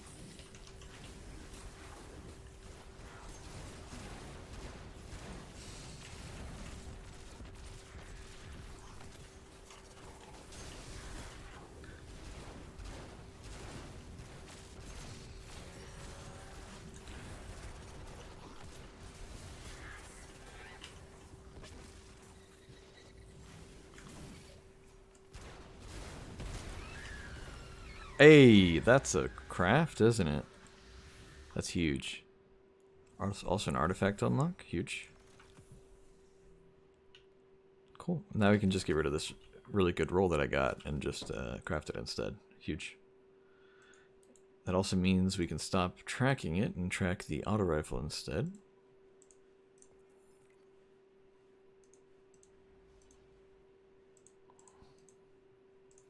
Perfect. For generations, the Dreaming City housed one of the Awoken's most closely guarded secrets. She is Nice. known So as that's Riven, 2 Riven out of of a 8 thousand crafted. voices, Huge progress. known Ahamkara. She has been taken, and her death is your calling. Like you do.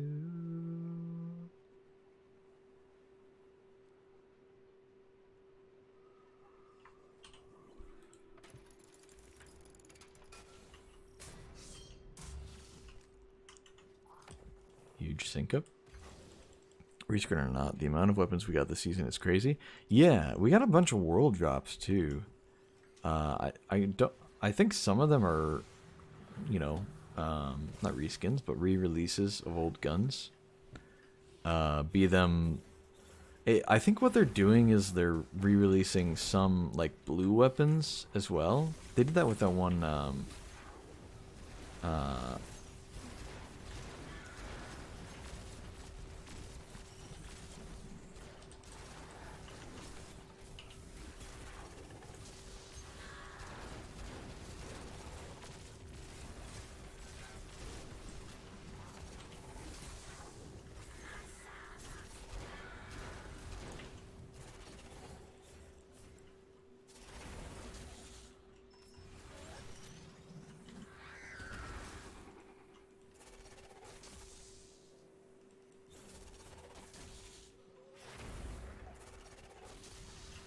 I think we did too much damage.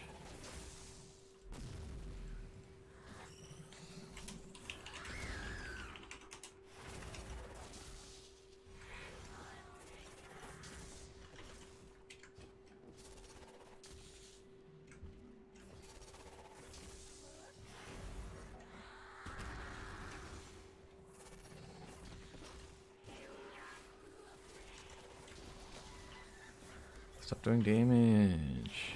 We just gotta wait for her to teleport mid.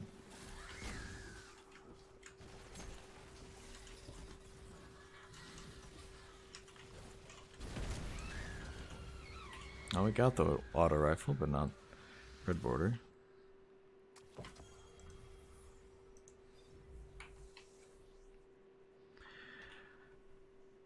yeah, there was that one GL. It's that void one that's a wave frame.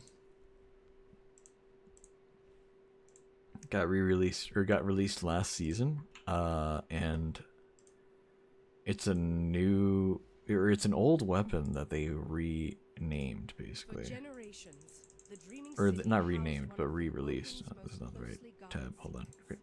Create She entries. is known as Riven. Yeah, here's harsh Riven language. of a thousand The voices, original. the last known It was Ahamkara. Arc, She has been taken, and it was and not her even a death wave is frame. your calling. And now they re-released it as a legendary item that does void and is a wave frame. It's really weird. I don't know why they did that. They even took like the same skin, like it looks exactly the same description, everything, but it's technically a different gun. What did they say?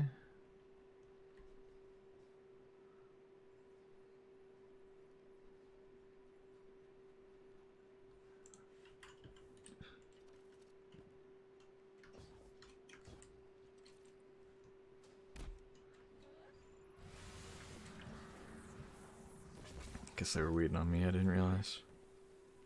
I'd put down the flag. I was definitely ready. I was just kind of.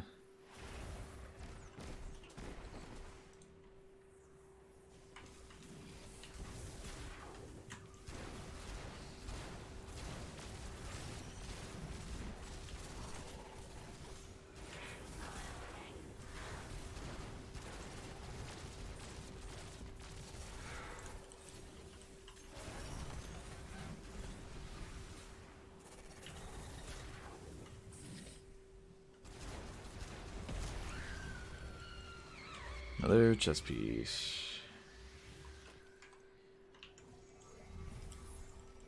What's up, Yukos? How you doing?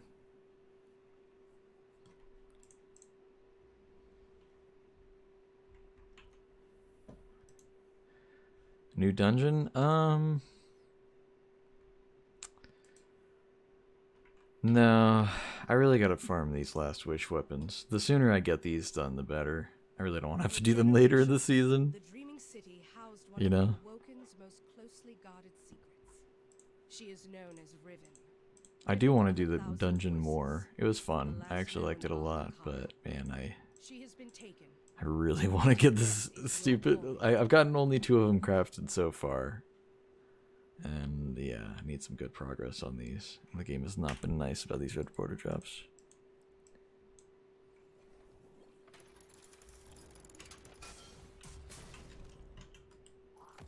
Yeah, I did get the free red borders.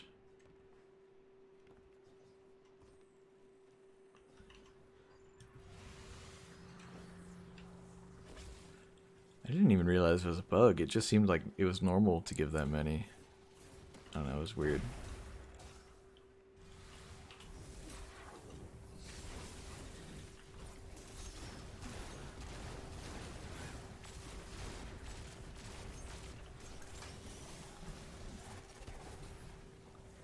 Okay, can I get another orb? Thank you. Oh, that's bad. Ah, that's real bad. We gotta wipe. That's not good. I don't want to chase her around. This is not worth it.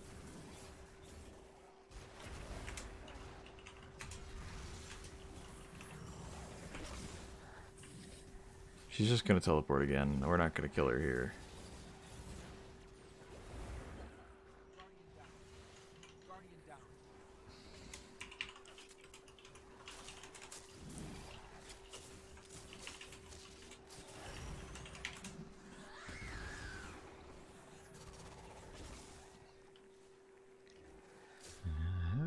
Do it on my own.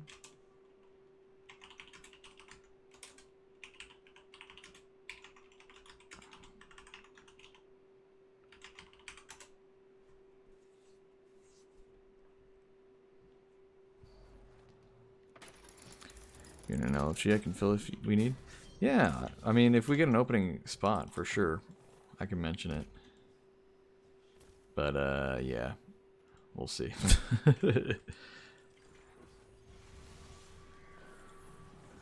Yeah, it's super good for leveling, too. It's really not that bad. Way better than sitting at Shirochi for hours. I'll say that much.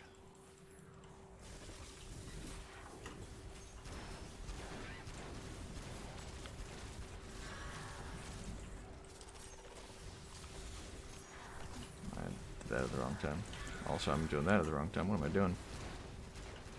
Missed one of my shots, man. This is a bad rotation for me. But we're still doing the damage fine.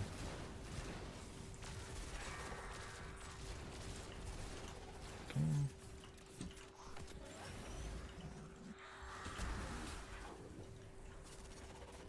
Gotta wait for it to stop burning from things. There we go. Yeah, dude. Game is not being nice. I've gotten quite a few red borders for some things, but man, other times it is just giving me long droughts of nothing.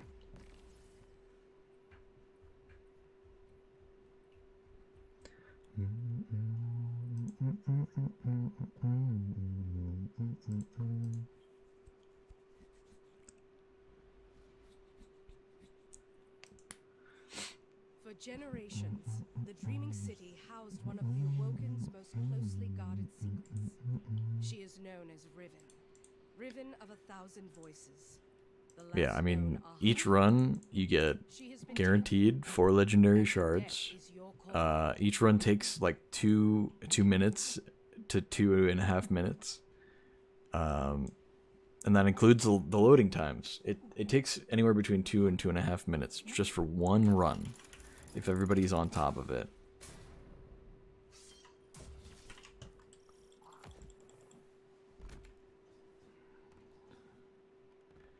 The Marcher's ornament is for dust, by the way. Oh, I'll take a look at it. Which one is it? Is it a new one, or is it like is it that one that looks all crusty, like it's made out of hive stuff?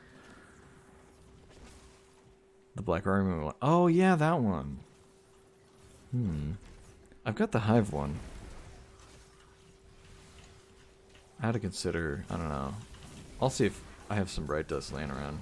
I think I've only got like 700 right now, but I could probably do some seasonal challenges if I really want it.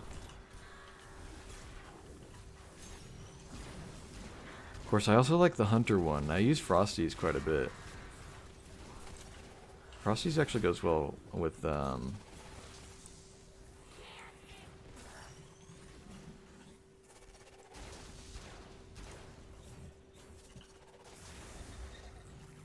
wait for the burn to go. There you go. There you go, boys.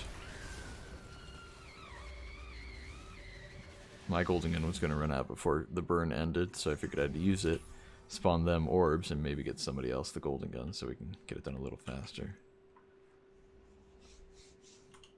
Of course, they probably didn't see it as that. They probably just saw me shooting golden gun when I shouldn't be. Whatever.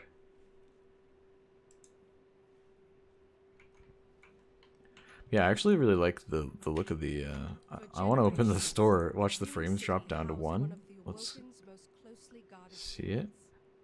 Drop down to 5. So goofy. I actually really like these boots, just in general, and then this look on the boots does make them look pretty nice. Not a bad option.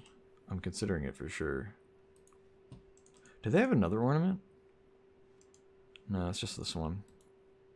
It lists it twice because it's being sold for bright dust and silver at the same time, so. It's crazy that there's still exotics in the game that don't have any ornaments. And yet there are other exotics that have like 7. And that goes for weapons and armor. It's just so weird, man.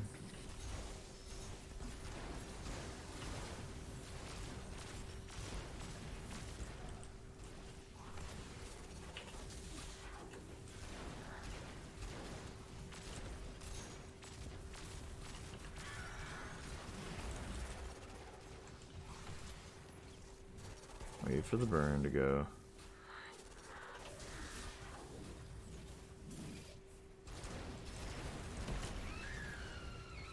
Helmet. Could be worse. It's an okay roll, but I think my current's better.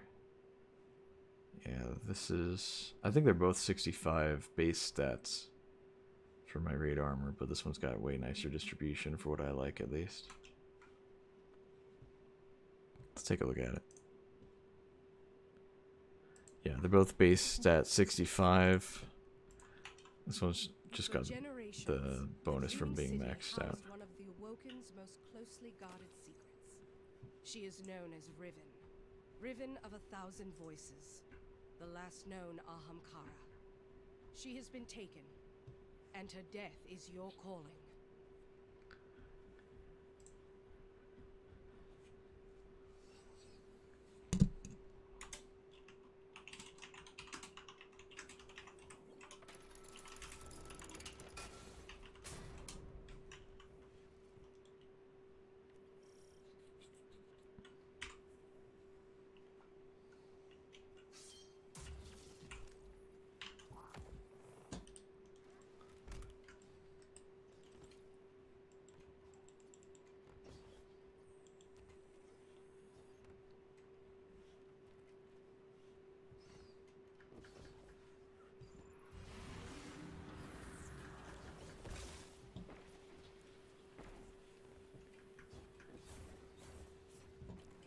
Yeah, this is a good farm for pretty much everything right now. Not everything, I guess. But it's for really good for a lot of things. You get a little bit of season rank.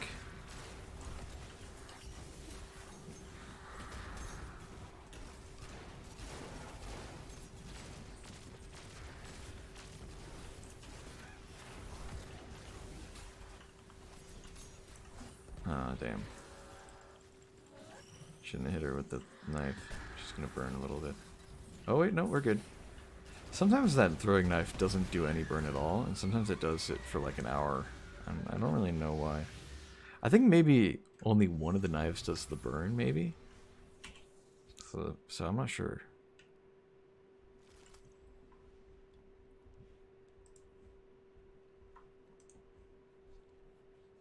Because it throws 3, doesn't it? So, like... Yeah. I don't know, it's just weird. For generations, the Dreaming City housed one of the Awoken's most closely guarded secrets. She is known as Riven. So I think we can do Riven that. Of 1,000 voices. And then we can The do last known Ahamkara. just slightly higher resilience. Not that it matters much. And then overwrite. So we still have max intellect, but a little bit higher resilience, just to maybe not die as often to my own grenade launcher shots.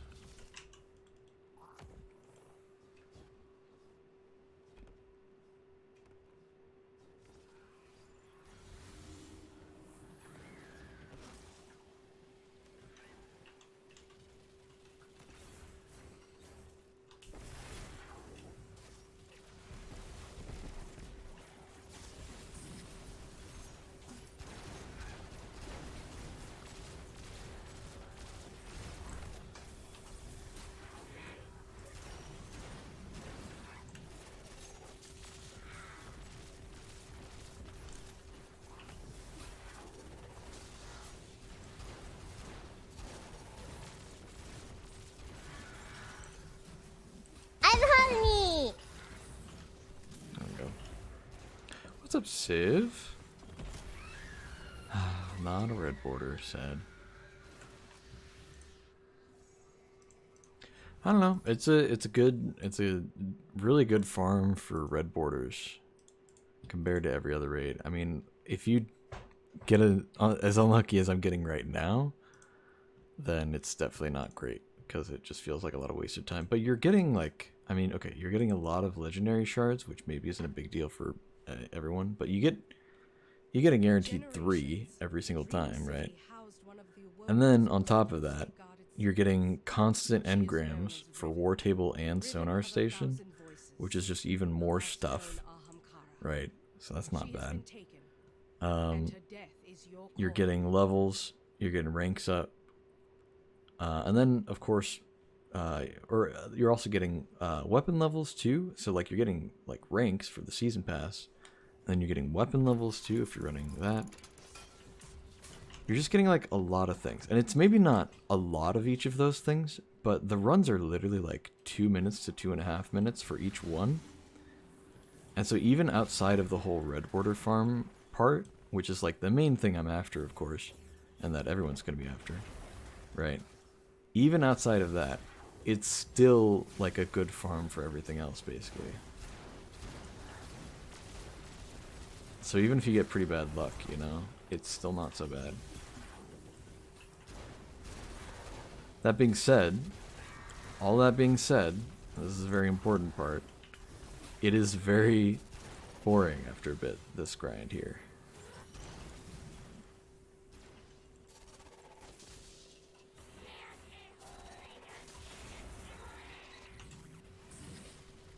It's like a little bit more engaging. Yo, Chattering Bone. Okay, finally getting some progress on that one. I think I've gotten 1 Chattering Bone so far. Now that's 2. Oh no, I was thinking of Transfiguration. Okay, yeah. Oh well. Mildly better. I mean, we've crafted 2 weapons. I did the farm, was it yesterday, I think? Before I went into work, I did the farm. And then today I'm doing the farm a little bit more. So all that considered, the time that I've spent sinking into it, this is not bad. This is not bad. I've grinded for a lot of other red borders for a lot of other things, and this is definitely one of the better farms. It's really, really efficient. I mean, 2 minutes. 2 minutes for a drop. Problem is, it is a raid, and this is probably like loot drop wise. If you were looking for something in particular, this is the worst raid, because everything can drop from any encounter, which gives you a lot of freedom on the one hand. But if you want Transfiguration, for example, or Apex Predator, or armor or whatever, you don't really have a lot of options other than just doing Cali, which is just, you know, the easiest one for sure, but like, you can't specify what loot you want to drop from this.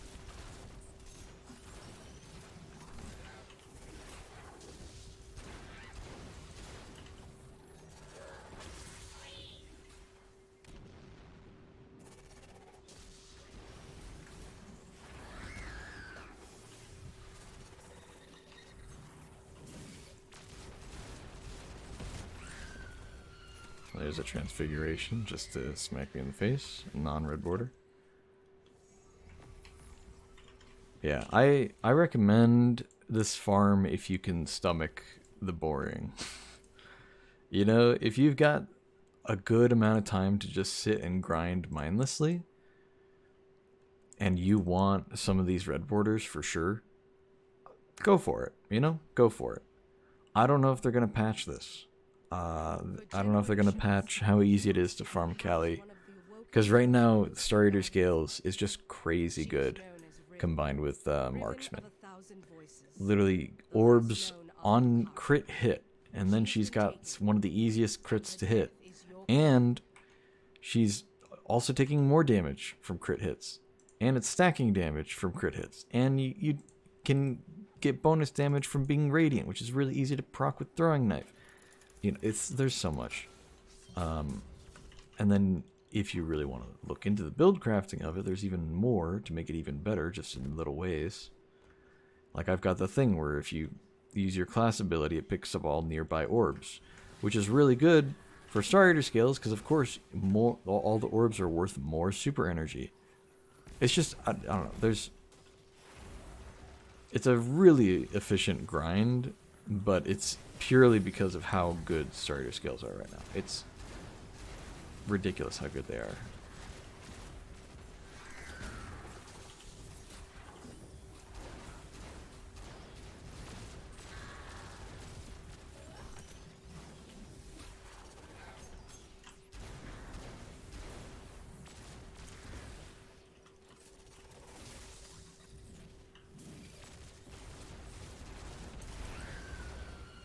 Damn, dude. And see, that's the one thing, is if you just get unlucky though, you might just not get like any red borders for a while. That's the biggest issue with this farm, is that it's super efficient, but there's no guarantee on red borders, and that's very sad.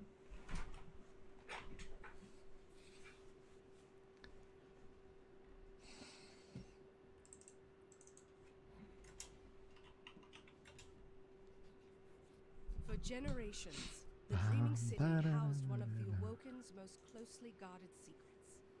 She is known as Riven, Riven of 1,000 Voices, the last known Ahamkara. She has been taken, and her death is your calling.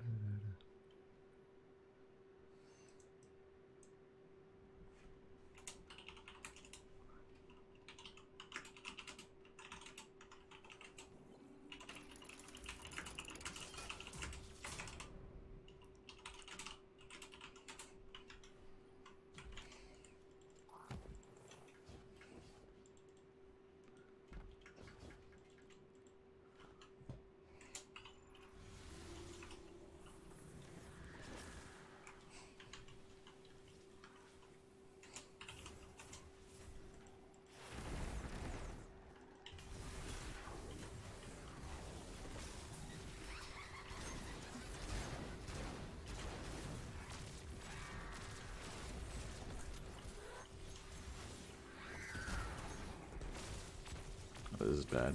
Damn, dude, stop walking in front of me. Everybody's backing up for no reason.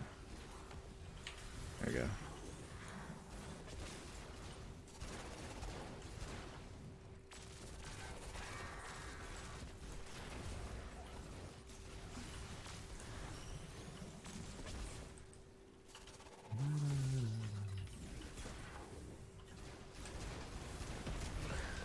There's a tyranny. That's huge.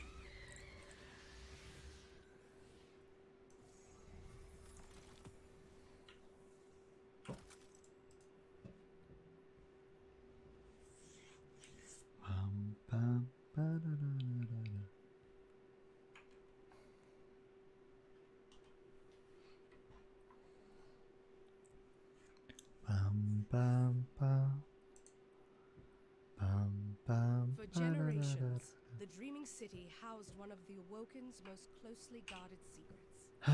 She is known as Riven. Riven of 1,000 voices. The last known Ahamkara. She has been taken, and her death is your calling.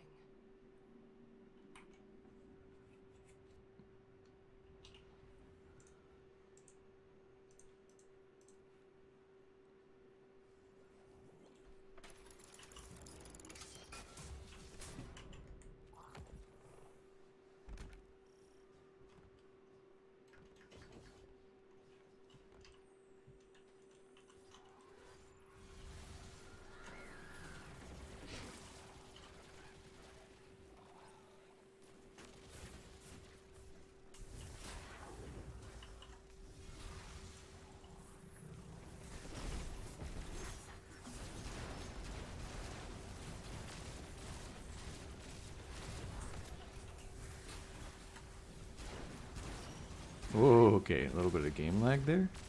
Hello.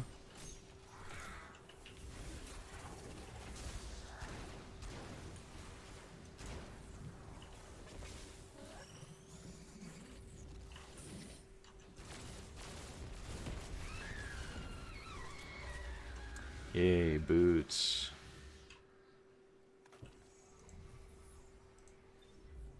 Again, it's hard to complain because like it's a really good. I mean, look at how many War Table engrams and Sonar Station engrams that I've gotten from this too.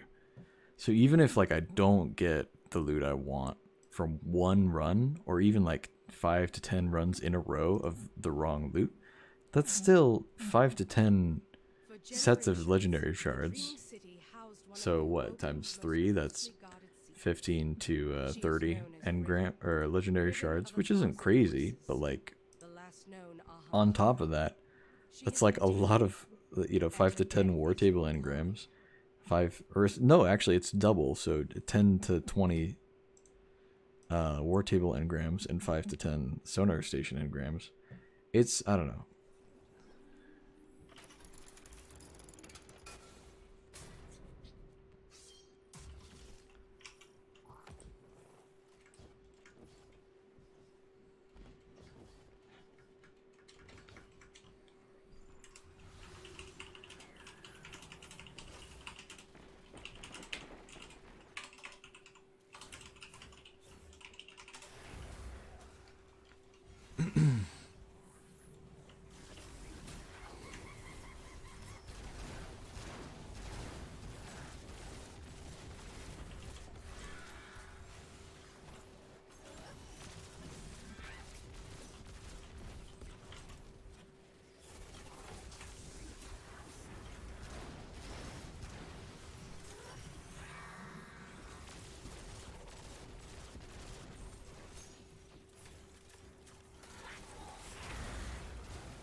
Stop poisoning. Stop the poison damage. Stupid Striga guy keeps hitting her when she's low health. I don't know why he keeps doing that.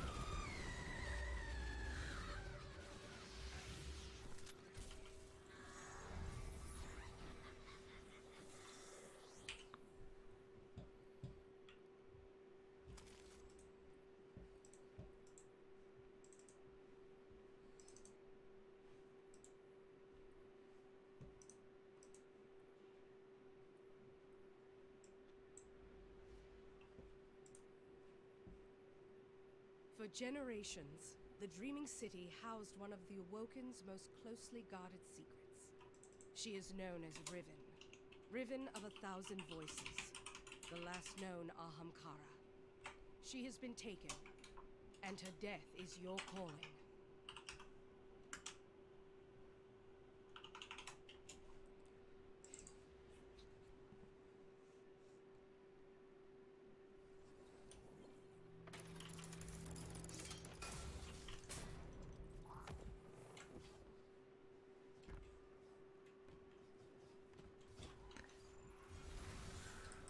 The farm's really efficient, but the droughts will really get you for this, man. It is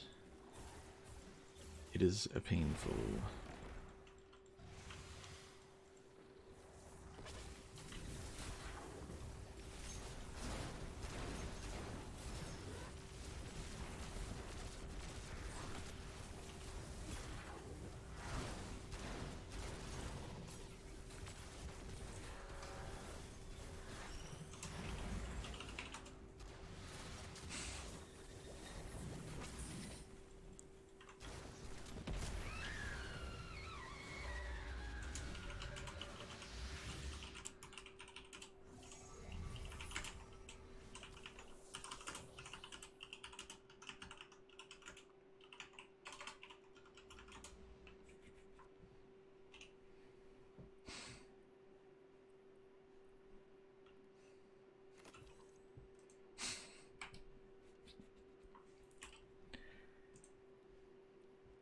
Kind of time to get, 'cause you're too busy every weekday to ever get up off your chair. For generations, the Dreaming City housed one of the Awoken's most closely guarded secrets. She is known as Riven, Riven of 1,000 voices, the last known Haven't got a second to spare. She has been taken. So why are you sitting around? Or did you think it'd be easy? I'll tell you if it was easy, and everybody do it too.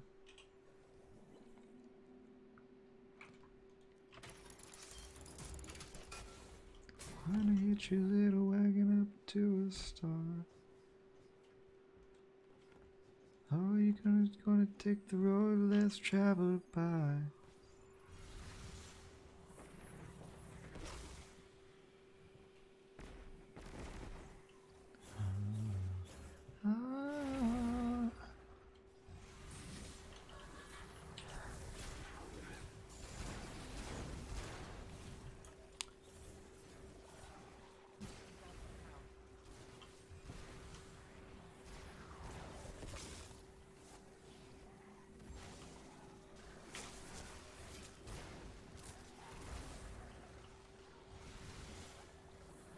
Think it'd be easy. Can't remember if it was easy. And everybody do it too. You say you're chasing a dream. Well, you better get moving. Every second you waste, every trying to chase gets away from you. Ba ba ba ba ba ba ba ba.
Need a therapist after playing sixes? It's so bad.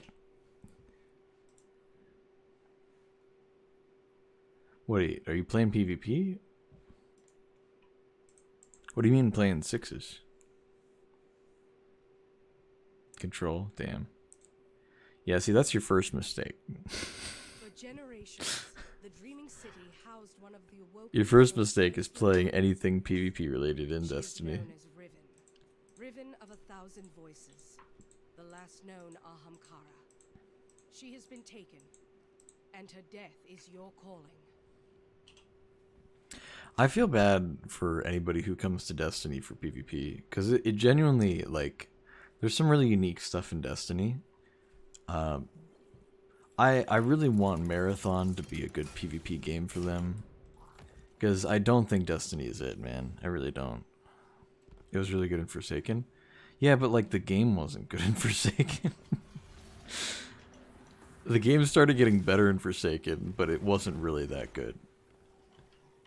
And here's the thing, is it's like, I feel bad for PvP players, because I think at its core, Destiny is just not meant to be a PvP game. I think the PvP is supposed to be just like a fun little thing. It's not supposed to be some hardcore thing. But when Destiny 2 first came out, they really tried to appeal to the hardcore PvP audience. And essentially just kind of tricked a lot of people who played PvP in other games into joining. You know?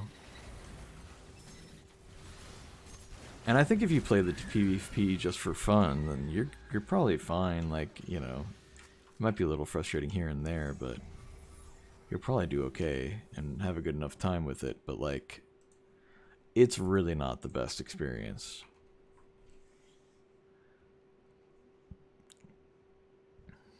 Got a 2.3 this season. Let's see how long I keep it. Yeah, really enjoyed Supremacy and Guardian games because of connection-based matchmaking. For generations, I really didn't like Supremacy in Crucible, but I think the only reason why I didn't like it was because of the class stuff. Right. Like you go in as a hunter and you're playing against warlocks, you know, or you go in as a titan, you're playing against hunters. You know, that whole thing where you're on a full team of hunters. Like, I didn't want that. I know it was just Guardian games, but if they did like Supremacy for Iron Banner, I think I'd be okay with it. But since they did it for Guardian games, I had a really miserable time with it, because it just kind of boiled down to like, I don't know, it was worse than just the whole, oh, my teammates are bad. It was like, yeah, my teammates are all hunters, and they just, everybody and their mom plays hunter in this game. So, like, there's no telling that they're any good, whereas if anybody plays warlock at all, they immediately have an advantage because warlocks are ridiculous. You know? As much as I hate to say it, but it's just literally the truth. Warlocks are literally just the best class in the game. PvE, PvP doesn't matter. Just, they're the best class in the game. And it's such a shame, really. Because I usually, for the most part, really prefer the other two classes in a lot of instances. But warlocks are just the meta, like, all the time. Occasionally, titans and hunters individually will shine in some respects here and there. But overall, warlocks are just superior, and it's kind of a shame. Damn. Normal chattering bone. Had mostly good matches this season, but the lobbies are way sweatier now. Weird. Wonder why that is. Maybe there just aren't a lot of people playing PvP right now, because there's the farm for Last Wish going on.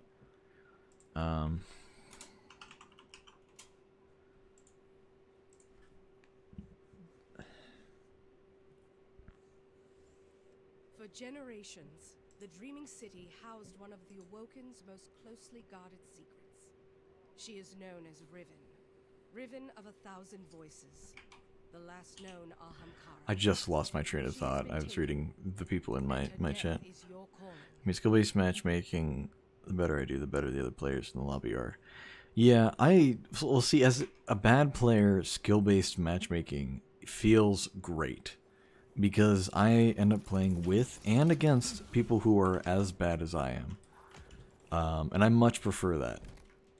But the higher of a skill level player you are, and also the lower, like, once it's all on the bell curve. So the left and the right sides of the bell curve, as far as skill goes, suffer the most from skill-based matchmaking. That's just how it works.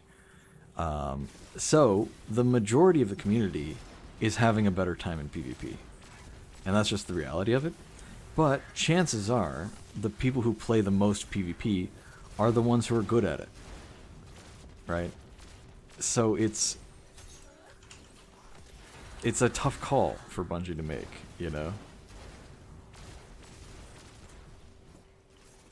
Like, on the one hand, I feel no sympathy towards somebody who's good at PvP complaining about skill-based matchmaking, because for me, it's way better, because I'm not a top-tier player by a long shot. Even if I'm not necessarily classified as a bad player, I'm definitely not a good player. I'm like very mediocre at best, you know? So it's tough. It's a tough call to make.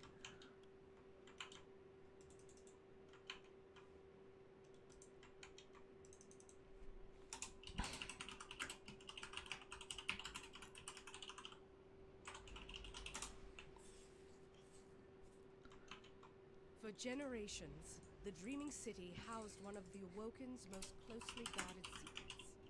She is known as Riven. Riven of 1,000 voices. The last known Ahamkara. She has been taken, and her death is your calling. Jump on, baby. Tell me don't so I can go back down.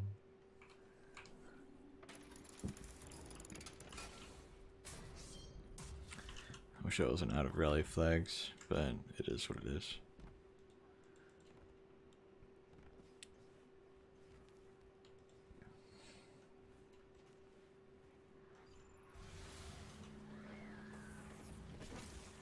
Yeah, I don't know. It's again, it's a tough thing to say. I have trouble feeling sympathy for high skill players who complain about skill based matchmaking, because I see it as an overall positive. You know, I have no issues with skill based matchmaking. I have no complaints at all. Now, where I do understand where people are coming from is when they talk about skill-based matchmaking in casual game modes. I do think that's going a little too far. I get that. I understand that, and I do agree with that. But if it's anything like trials, or competitive, or hell, sometimes even Iron Banner, I don't want to play against top tier players. It's just like it's not worth it to me. It's a nightmare. It's just a miserable experience. And having to play against top tier players in any of those modes is immediately a negative experience before the match even starts. You know? Because you just look at their KD and you know that you're going to lose. Because I have less than a 1 KD. Right? I have like a 0.8 or something really bad, right? Like, sure, there are people out there who have a 0.5 and a 0.2, so they're worse than me. Yeah, okay. Sometimes I can play really well every once in a while. Sometimes I can run something really meta and have an easy time. But not very often. Usually, I just kind of suck. Or I do as good as the enemy does, and it doesn't really matter. You know? Because then, if my teammates play even slightly worse than the enemy, then that's it. Or if I play just a little bit worse because I'm having an off day, then I'm screwed. So like any amount of advantage the enemy team has is almost immediately a victory for them. And it's like that's my experience with PvP is basically I have to try to get as many advantages as possible just to have a chance of winning. And enemy teams, and if you're good at the game, you already have the biggest advantage of all, right? I mean, it's been proven time and time again that meta doesn't have nearly as much of an impact in any game as just being good at the game. People run off meta things in all games all the time. It's a common thing. And if I'm lacking in that one thing that makes the biggest difference, then that's a major negative is what that means. Right? If I can't just click heads, as they say, you know? Did that just not go through? No, it went through. It just didn't show up on screen. 4 out of 5. Doing alright. So, Techian Force or Chattering Bone. Almost there. everything else need quite a bit more. So For generations, the Dreaming City housed one of the Awoken's most closely guarded secrets. She is known as Riven, Riven of 1,000 voices, the last known Ahamkara. She has been taken, and her death is your calling.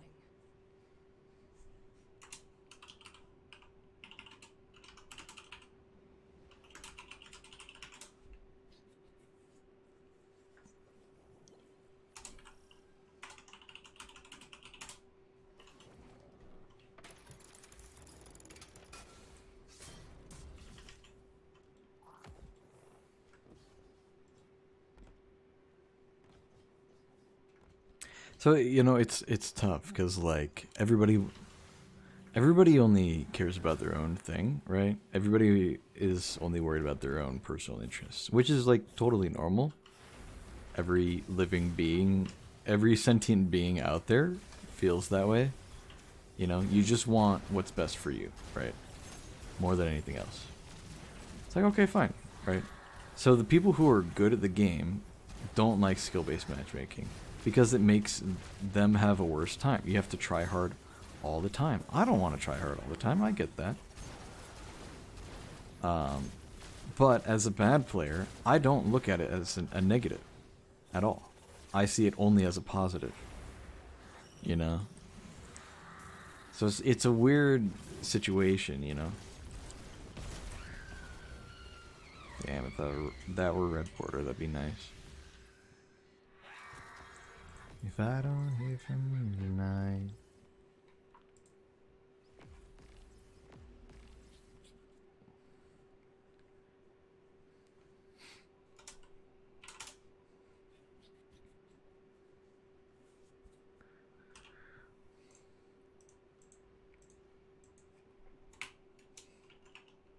For generations, the Dreaming City housed one of the Awoken's most closely guarded secrets. She is known as Riven, Riven of 1,000 voices, the last known Ahamkara. She has been taken, and her death is your calling.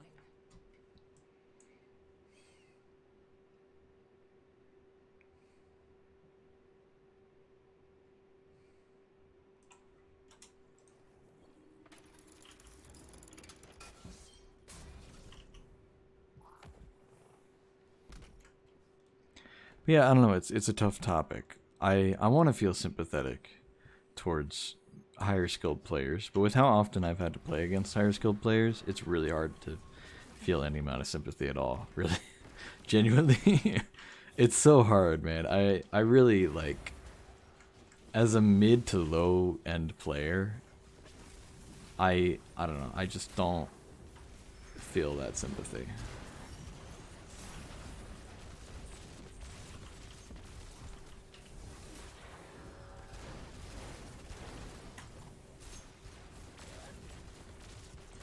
Damn it. Somebody bumped me to the right, and then the guy scooted to the left just a tiny, tiny bit.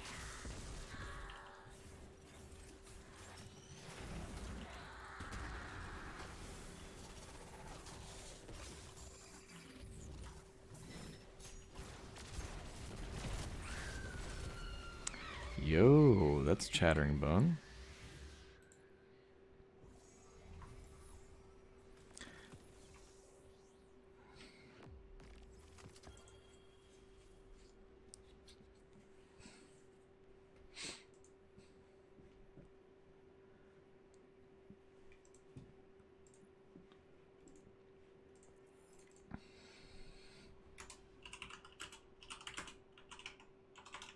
For generations, the Dreaming City housed one of the Awoken's most closely guarded secrets.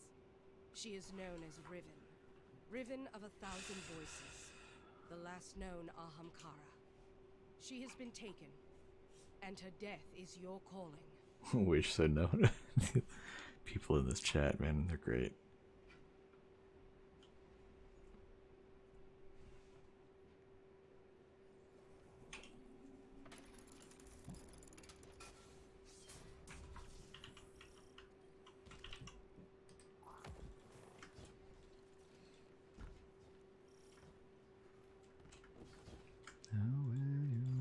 to? Fever, where'd you run to?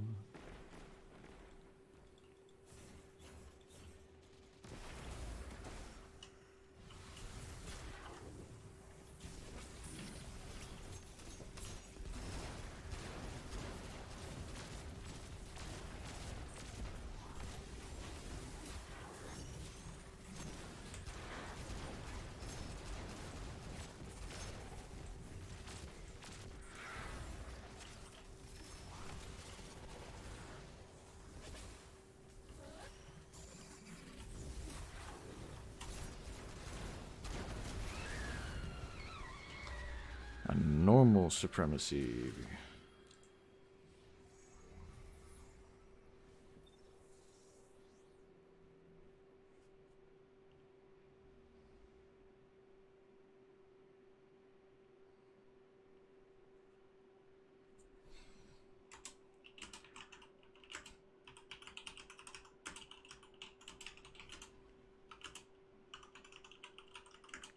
For generations, the Dreaming City housed one of the Awoken's most closely guarded secrets.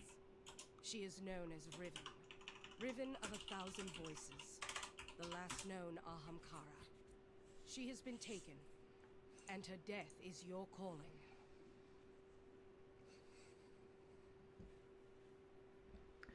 Fever. Coming again.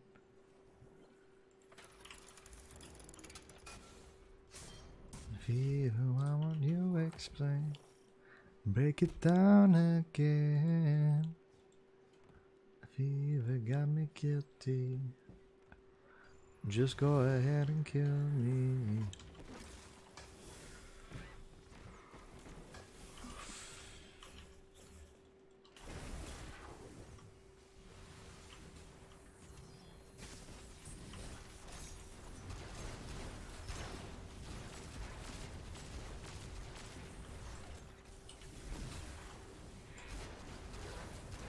She's facing away, I'm pretty sure. Which is kind of annoying.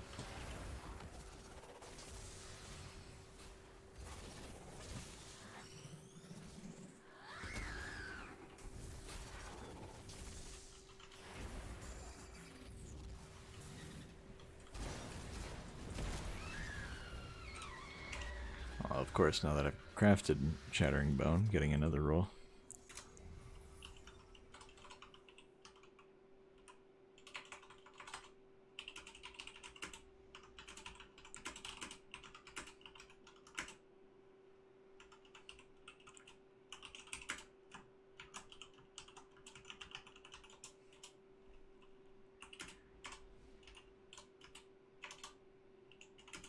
For generations, the Dreaming City housed one of the Awoken's most closely guarded secrets. She is known as Riven, Riven of 1,000 Voices, the last known Ahamkara. She has been taken, and her death is your calling.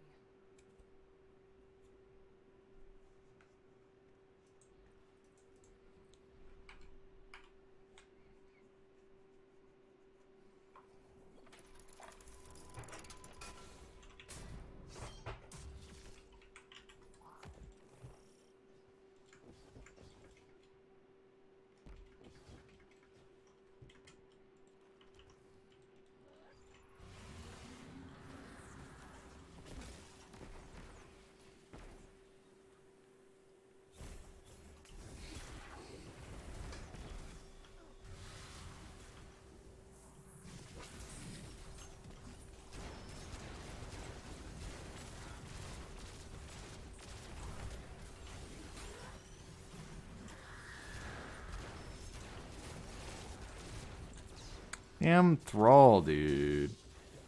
I shot his arm, barely.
Nobody has golden gun.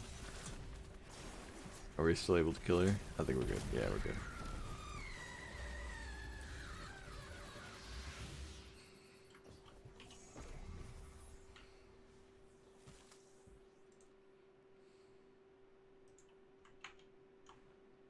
Dang, my gunsmith rank must be going crazy right now.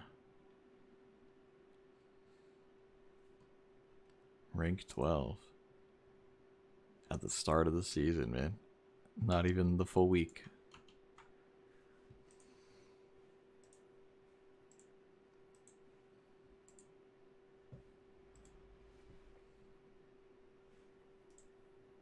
For generations, the Dreaming City housed one of the Awoken's most closely guarded secrets. She is known as Riven. Riven of 1,000 voices. The last known Ahamkara. She has been taken, and her death is your calling.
It's gonna start giving me armor again. And then occasionally give me a weapon that isn't a red border. Yay.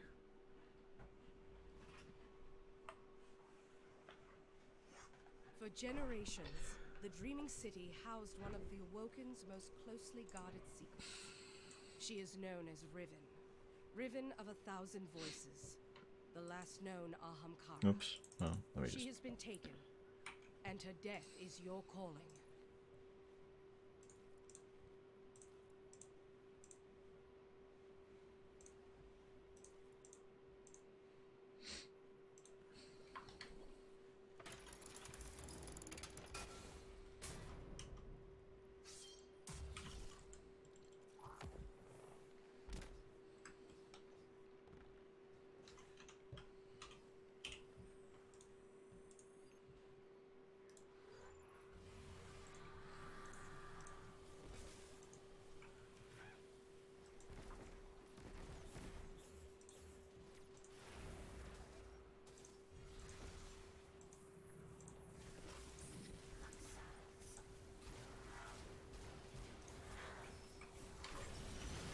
I'm stupid. Okay. It's ticking force I was missing.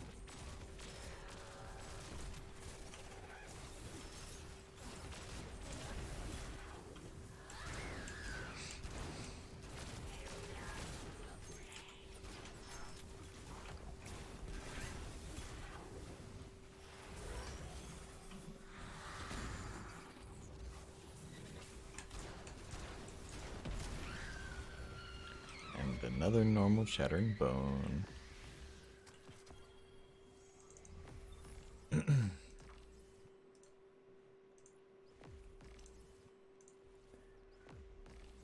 like, wait, was there only one special weapon?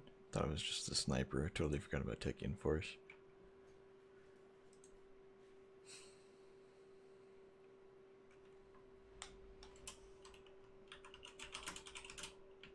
For generations, the Dreaming City housed one of the Awoken's most closely guarded secrets. She is known as Riven.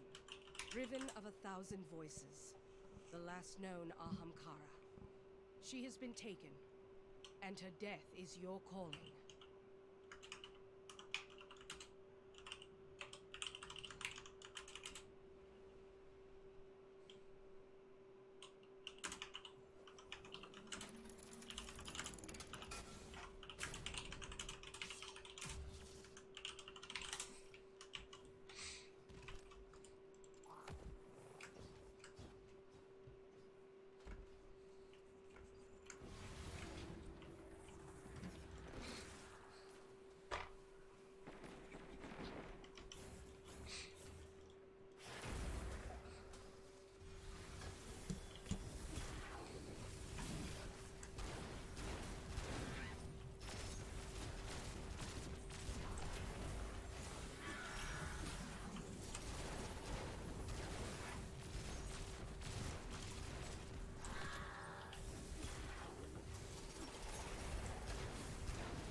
Of course, a regular Techian, just to taunt me.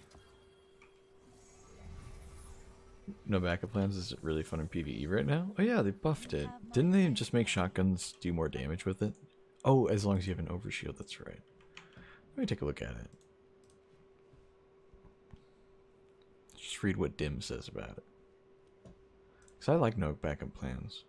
While using a void subclass, rapid shotgun final blows, or defeating a powerful combatant with a shotgun will grant a void overshield and start health regeneration. Okay, so that's normal.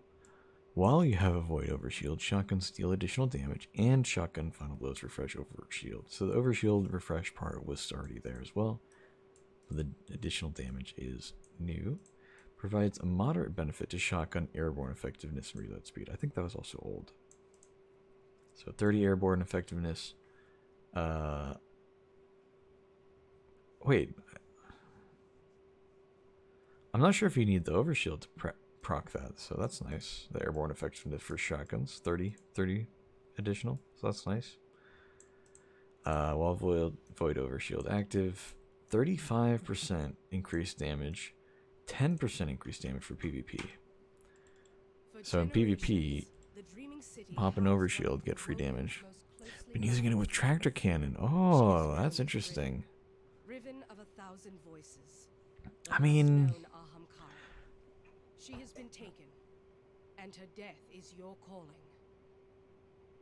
You know what's interesting is you could probably get a void overshield. Oh wait, no, hold on. While using a void subclass, never mind. Okay. I was gonna say you could probably get a void overshield and still use it with like the hammer bonk strat that's out there. So you get bonus shotgun damage just as a flat thing all the time, as long as someone else is proccing that void shield for you. But no, you can't do that because you have to have the void subclass equipped.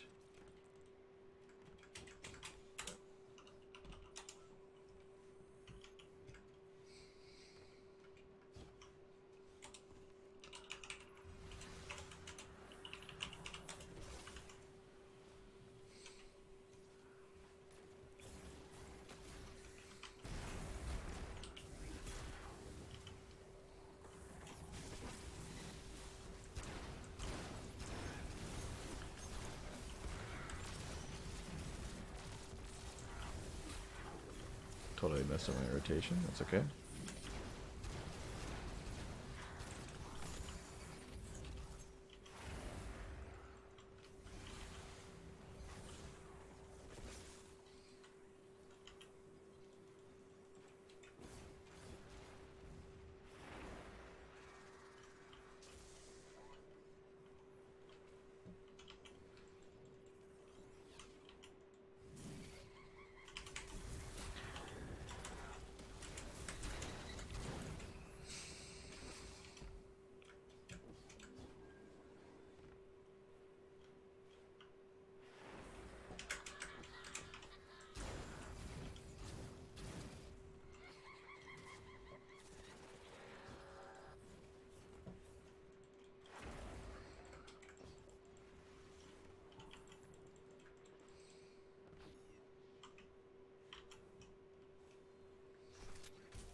generations, the Dreaming City housed one of the Awoken's most closely guarded secrets.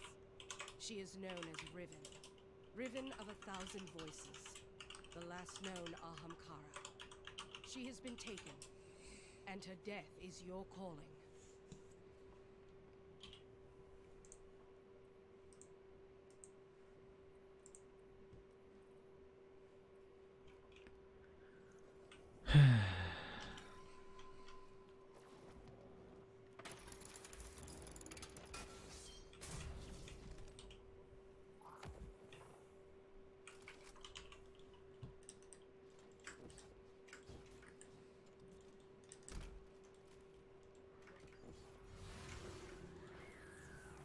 Yeah, you know, maybe backup plans would be really good for like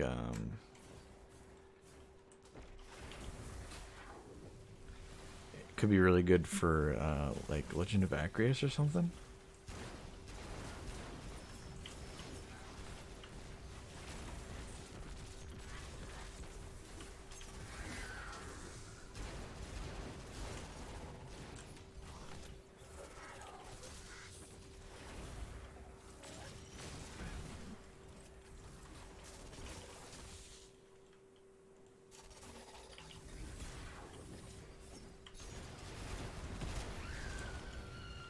And another normal supremacy. All the taunts, man. Gives me the guns I want, but not as red borders.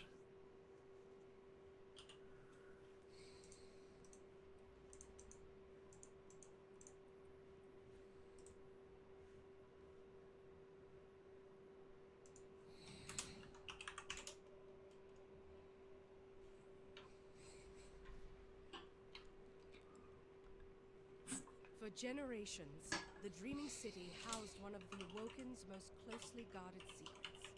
She is known as Riven, Riven of 1,000 Voices, the last known Ahamkara. Oh, now. She has been taken, and her death is your calling.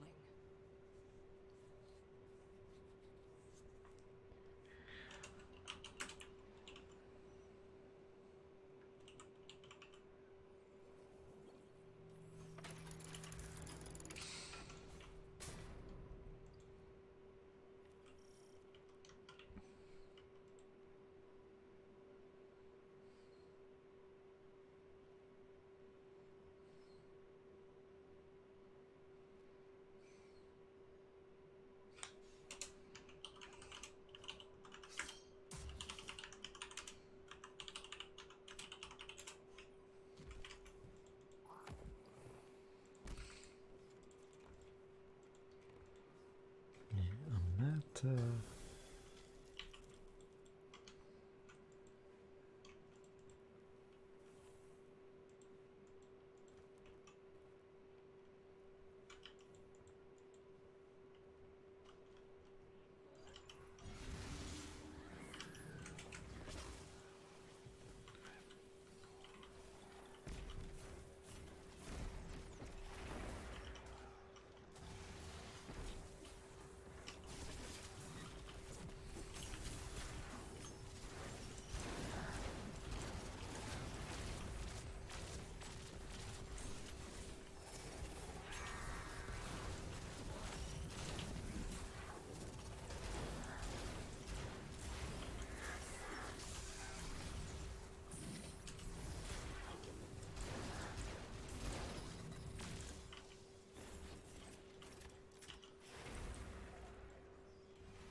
It's all about ascension, I guess. Don't put me to rest.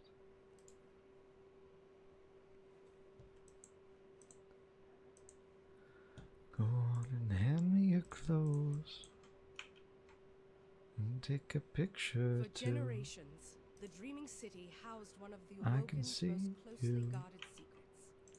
She is known as Riven, Riven of a thousand Tears voices, falling the down last at the known party. Ahamkara. She has been Saddest taken, little baby and her in death the is your room. calling. Fears tell me fears, don't get me started. I get a little gray hair for every scare you share. Those aren't meant to bend. No, those aren't meant to bend. Those aren't meant to bend.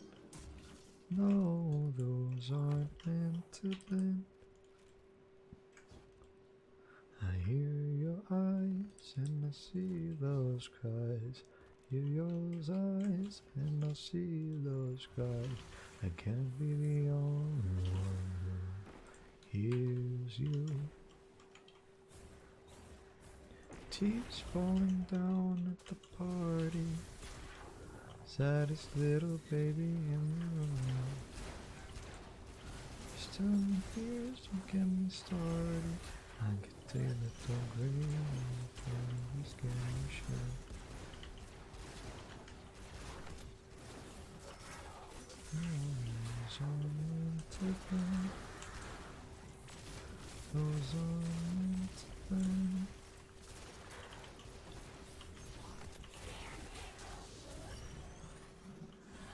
Come down at the party.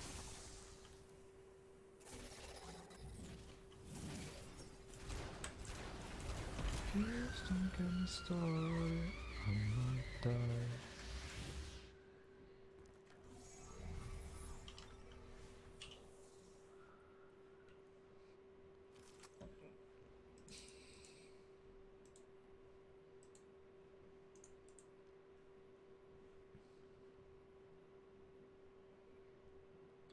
If only there could be another way to do For this. generations, the Dreaming City housed one of the Awoken's most closely guarded secrets. 'Cause it feels She is like known as Riven, Riven of a murder thousand to voices, put your the last heart known through Ahamkara. this. She has been taken, and her death is your calling. I know I always said that I could never hurt you. This is the very, very last time I'm ever going to.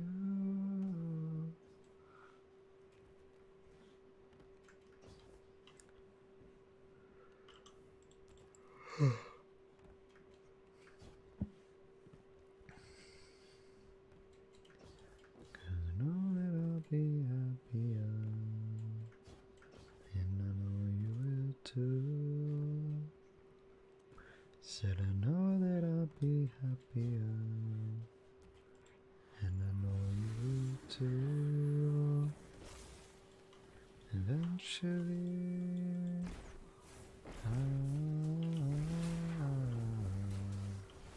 eventually.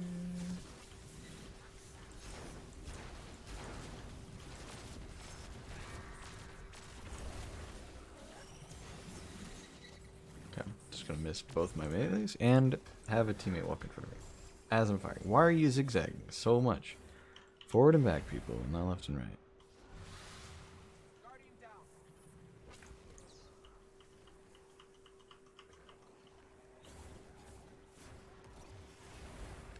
I wish I could turn back into a stranger.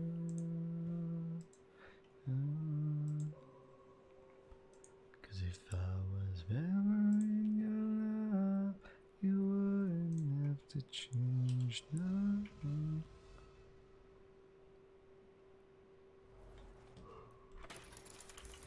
Could I be happier?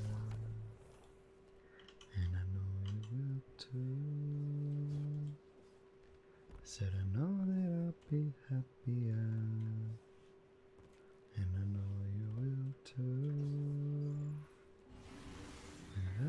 eventually.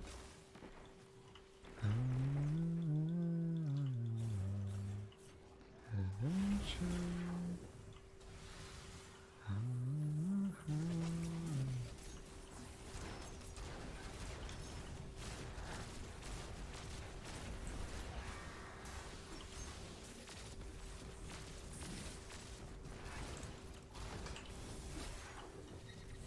Okay, what are we doing?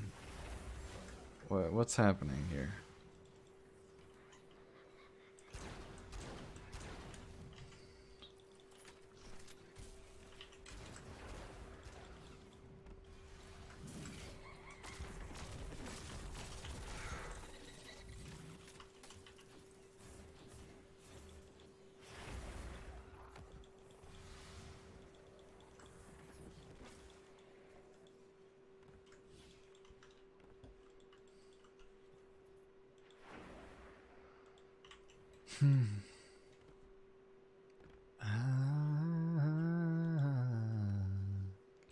Eventually.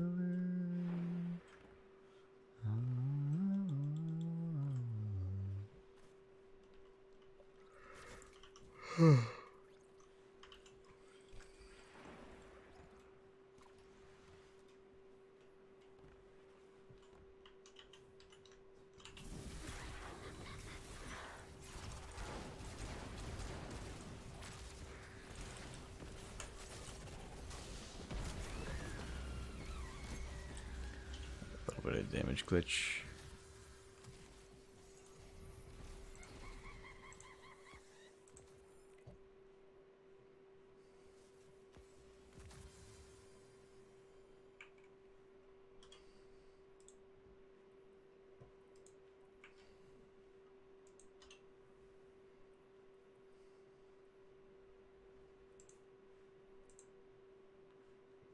For generations, the dreaming I think I city want to get housed one Regnant of the done. Woken's most closely guarded secrets.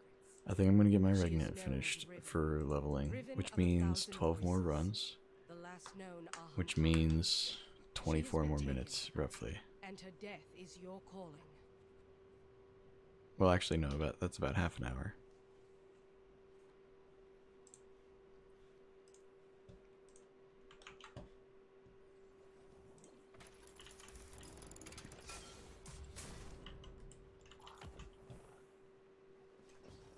Surely when we die, we'll go somewhere.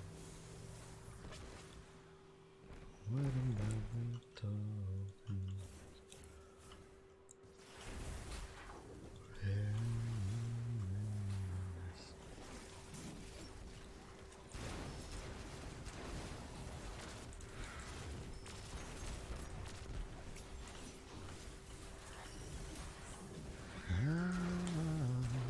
Just talking down.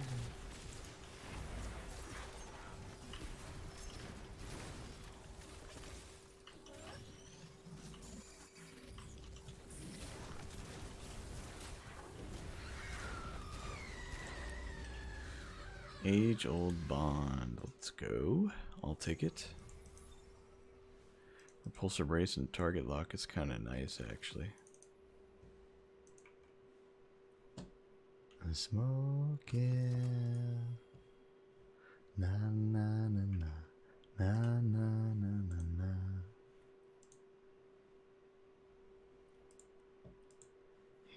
For generations, the dreaming city housed one of the Awoken's most So if closely it's guarded any secrets. consolation, She is known as Riven, Riven of a thousand voices, the last known Ahamkara. She has been taken, and her death is your calling. Tell your television's on again. You wouldn't wanna miss a thing. These wonderful times that we're living in.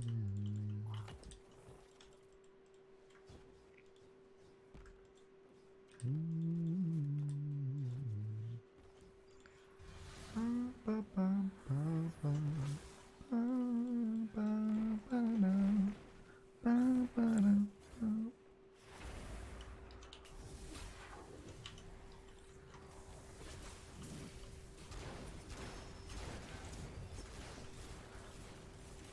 Oh, that's not that gun. Okay.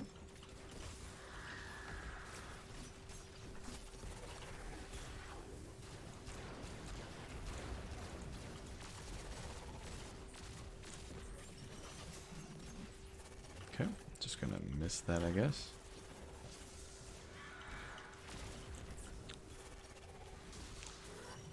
My guy. Why do we gotta zigzag so much?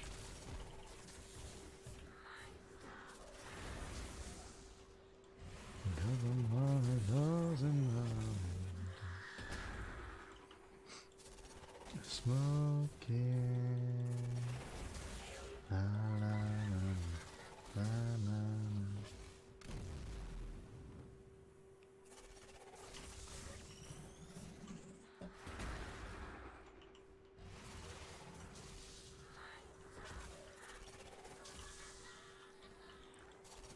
I've learned from my mistakes and all the times I caused heartbreak. Losing you ain't really my plans. I hope you'll come around and let our love regenerate. 'Cause losing you ain't really in my plans. Wait, that one I had gotten was the first red border for Age Old Bond. I'm officially at a point where there aren't any weapons that have 0. So that's huge. I've also crafted 3. Well, not crafted 3, but unlocked the patterns for 3.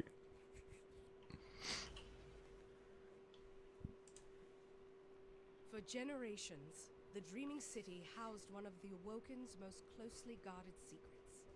She is known as Riven, Riven of 1,000 Voices, the last known Ahamkara. She has been taken, and her death is your calling.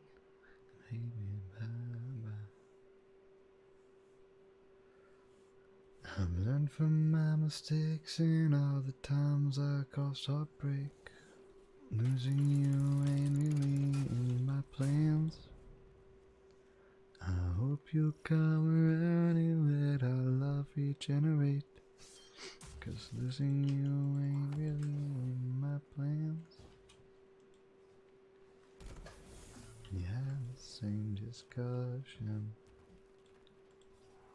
Now you think my words mean nothing. Oh, I tell you I would die for you. I ain't lying, I would die for you.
For generations, the Dreaming City housed one of the Awoken's most closely guarded secrets. She is known as Riven. So we'll do 9 more. Voices, the last last known Ahamkara. She has been taken, and her death is your calling.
And a helmet.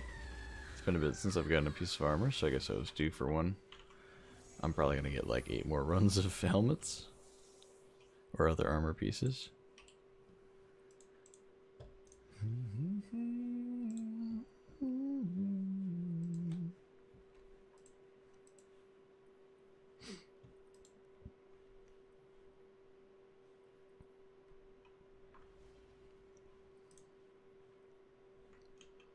For generations, the Dreaming City housed one of the Awoken's most closely guarded secrets.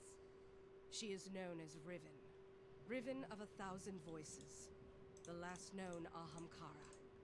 She has been taken, and her death is your calling.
What the hell?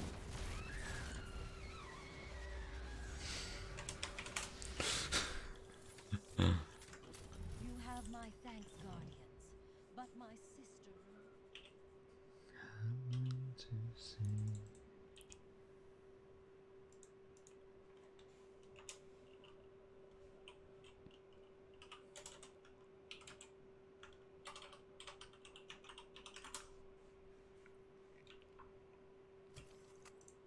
For generations, the Dreaming City housed one of the Awoken's most closely guarded secrets. She is known as Riven, Riven of 1,000 Voices, the last known Ahamkara. She has been taken, and her death is your calling.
train. For generations, the Dreaming City housed one of the Awoken's most closely guarded secrets. She is known as Riven, Riven of 1,000 voices, the last known Ahamkara. She has been taken, and her death is your calling. Trying to stop, but the feeling remains.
Getting lots of normal Takian forces.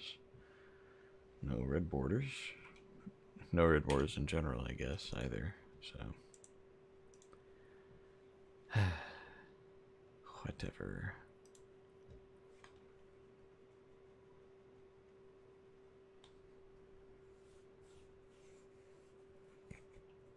For generations, the Dreaming City housed one of the Awoken's most closely guarded secrets. She is known as Riven, Riven of 1,000 voices, the last known Ahamkara.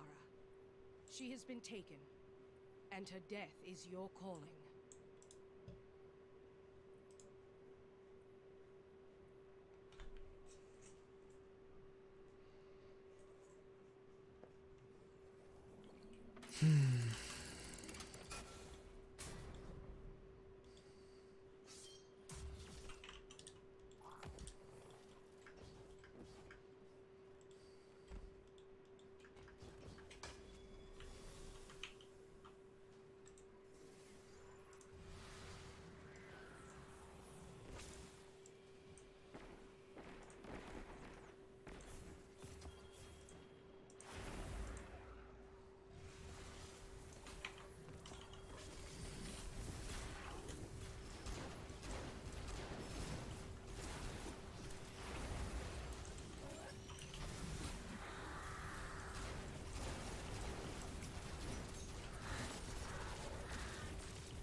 For generations, the Dreaming City housed one of the Awoken's most closely guarded secrets.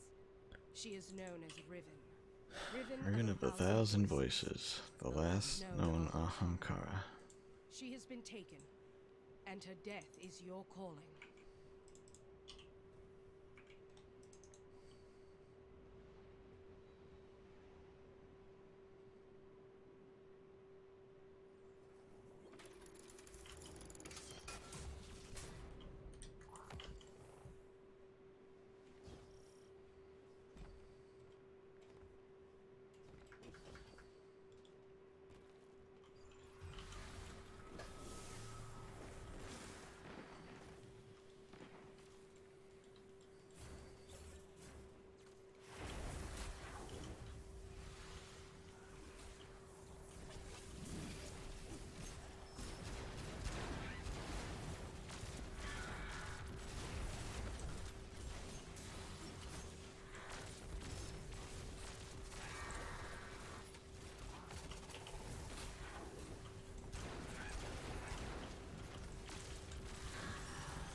Man, why's the game gotta be so rude about it?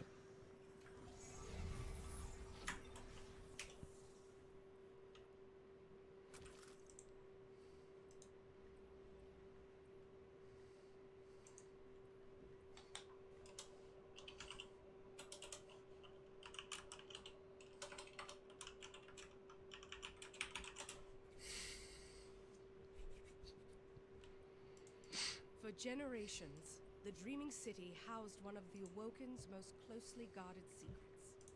She is known as Riven, Riven of 1,000 Voices, the last known Ahamkara. She has been taken, and her death is your calling.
For generations, the Dreaming City housed one of the Awoken's most closely guarded secrets.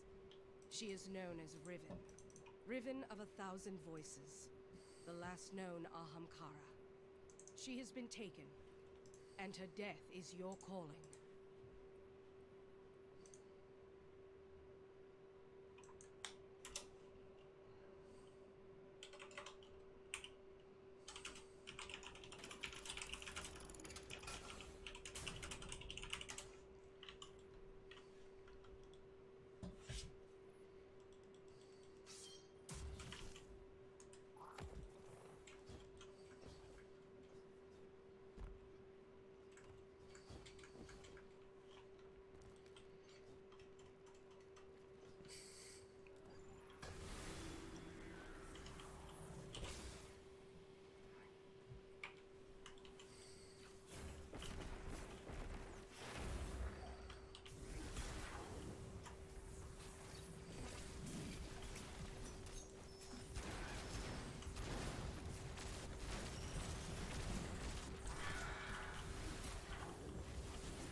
Bro, I swear.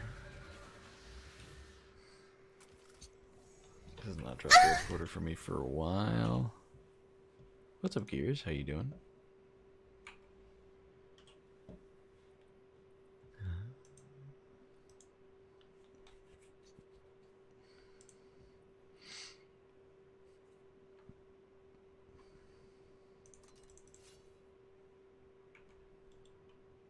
For generations, the Dreaming City housed one of the Awoken's most closely guarded secrets. She is known as Riven, Riven of 1,000 Voices, the last known Ahamkara. Just relax right now. Got a bad headache. Oh man, that sucks. Sorry to hear that. I can hear my brain is moving back back and forth, upside down, feeling everything you do.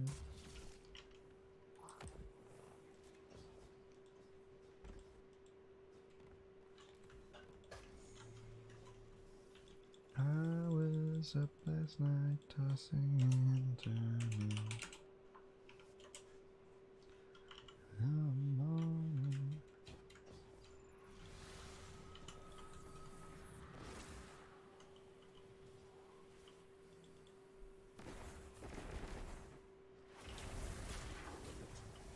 Any guns you trying to get?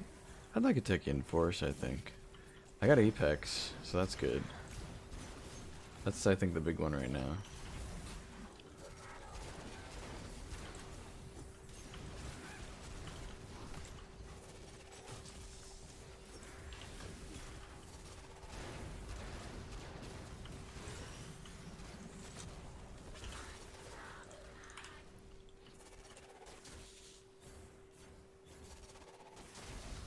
Come on, lady. Please teleport. Please don't make this more difficult than it needs to be.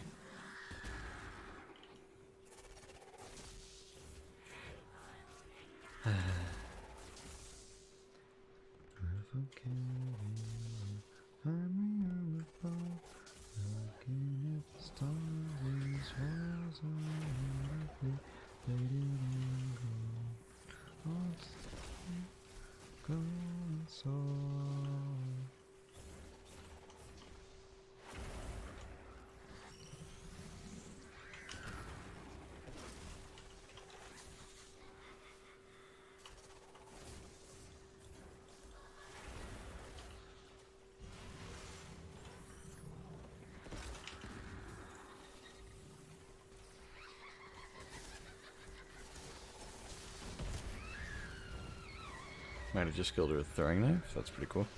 No, I didn't, because it would have refreshed, wouldn't it? Sedge.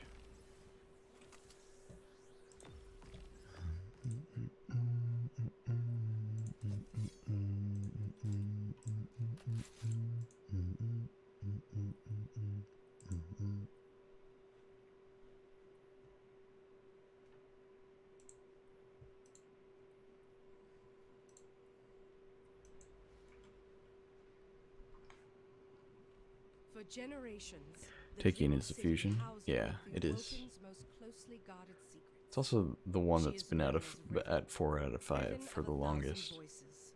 That was at Once 4 out of known 5 Aham before She has been taken, like anything else. and her death is your calling. And yet somehow I was able to craft, well, unlock the patterns for the hand cannon, the rocket launcher, and one other, oh, transfiguration. I think that's the scout rifle.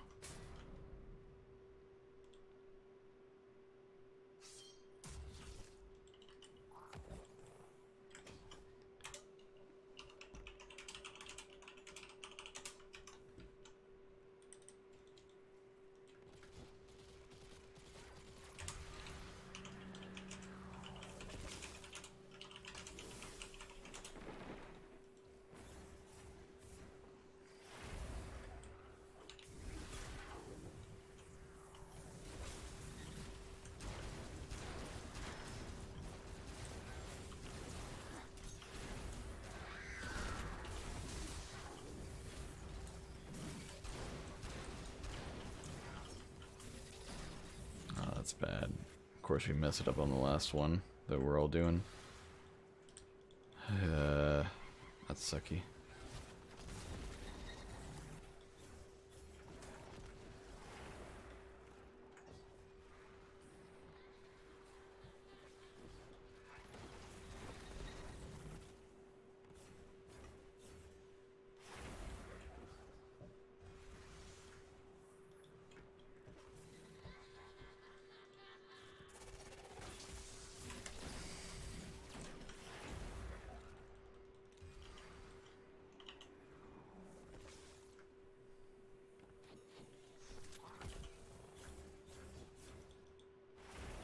At least I got a golden gun.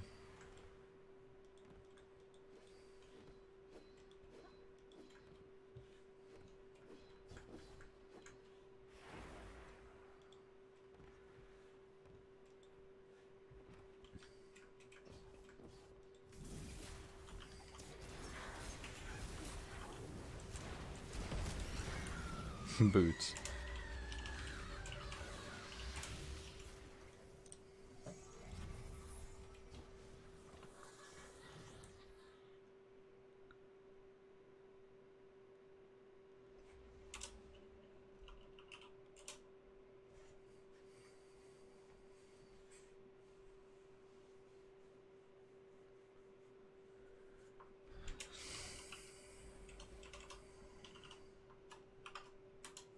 For generations, the Dreaming City housed one of the Awoken's most closely guarded secrets. She is known as Riven. Riven of 1,000 voices. GG, fellas. Some good runs we got going on. But I am definitely done for the night. Did not get a red border to drop for a good while there, so that's pretty sad, but it is what it is. Let's go turn in a bunch of those engrams.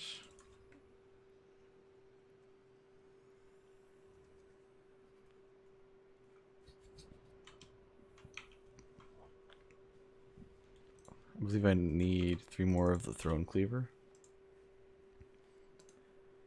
And then all those weapons will be crafted. So that'll be nice. Yeah, 3 more Throne Cleaver.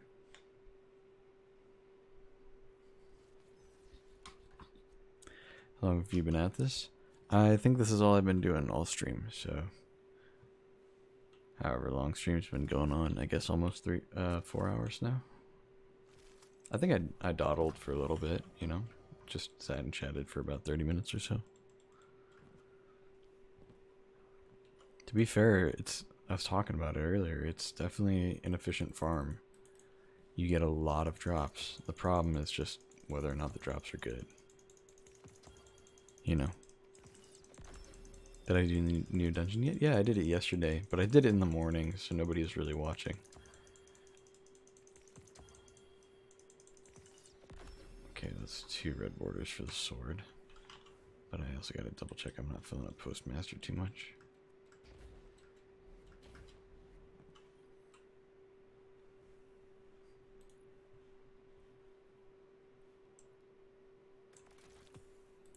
Just gonna do it the old-fashioned way, the natural way. Not gonna dismantle just to be safe. Thoughts on the new dungeon? I like it. It's gonna be tough to solo flawless, that's for sure. I haven't seen if there's an emblem for it. I should take a look at that in a second, actually. Yeah, give me a second. I'll actually take a look at that. So many ads, yeah. Come on, 1 more red border sword, and then that's all these Defiant weapons, every single one. Just need a little bit of RNG on my side.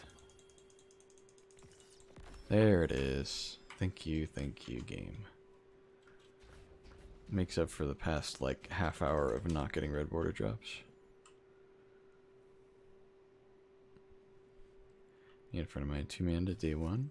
Yeah, I think Lou, and a friend of Lou's,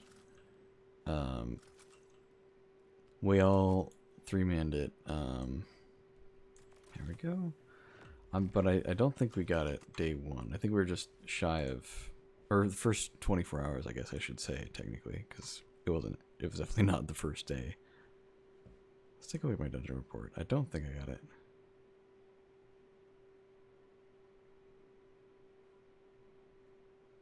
Yeah, I have it listed as week 1.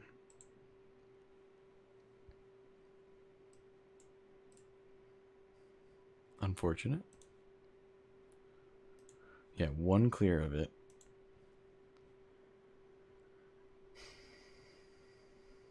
Took us 2 hours and 21 minutes. Okay.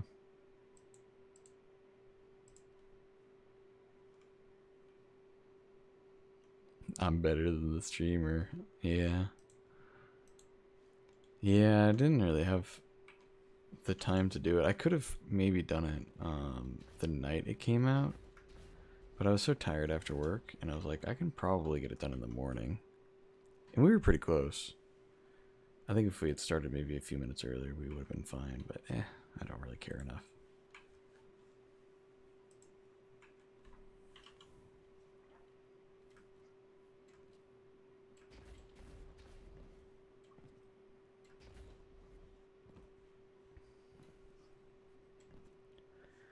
Ours took like 6 hours, yeah, I bet.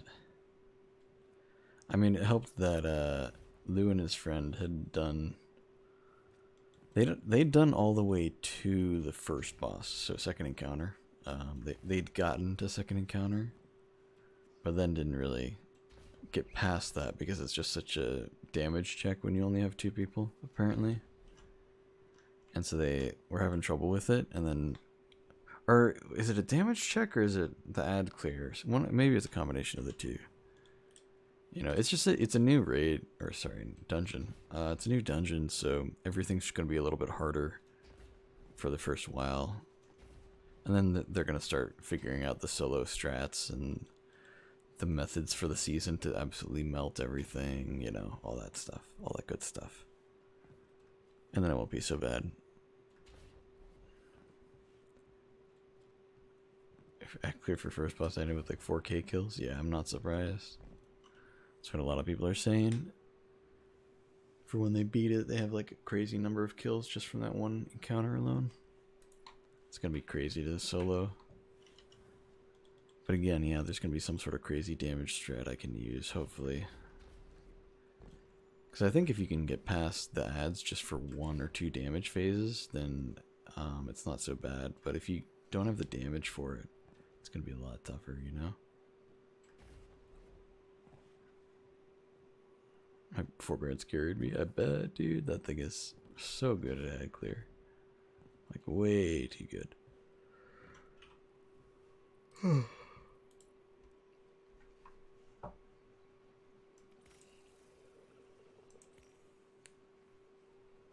I'll walk with you everywhere. Oh, forbearance and sunbracers. Not bad, actually.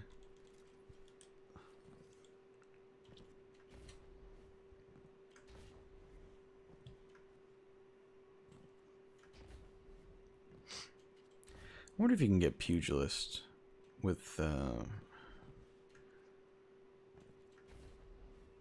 chain reaction on forbearance, because that would be really good for a sunbracers build. Because every kill gives you melee energy, and then you get a melee kill, and you get crazy amounts of grenades. You probably can't. I think pugilist came out after forbearance came out. Maybe I'm wrong though. I'm just curious. Let's look it up. Light GG. In fact, let's just look up Godroll Finder. We're just gonna look the 2 perks up. See if there are any guns that have that. And that is to be. Okay, chain reaction.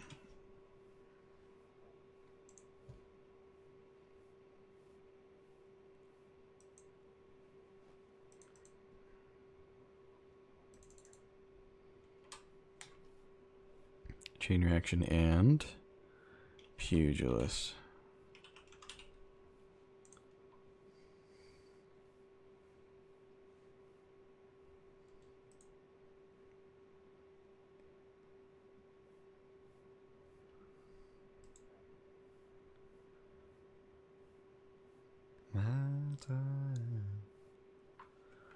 Okay. There is one weapon in the entire game that can roll with pugilist and chain reaction in separate columns. Not in the same column, but in separate columns. And it is not a GL. It is a rocket launcher that isn't even out yet, and somehow Light GG knows. It's just called Solstice Rocket underscore launcher 0 name. So I assume they don't, and it's got the like temporary symbol with like Wordcliff all purpled out. So some rocket launcher that's not out yet, but it's Strand, so that's cool. The only weapon with pugilist chain reaction. Definitely not what I'm looking for, so it's fine.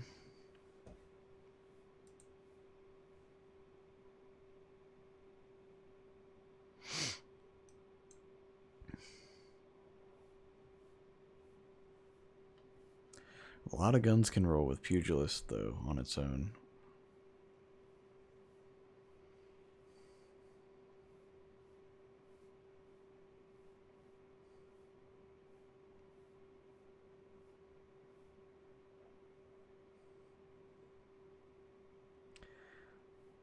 What are some other good add clear perks?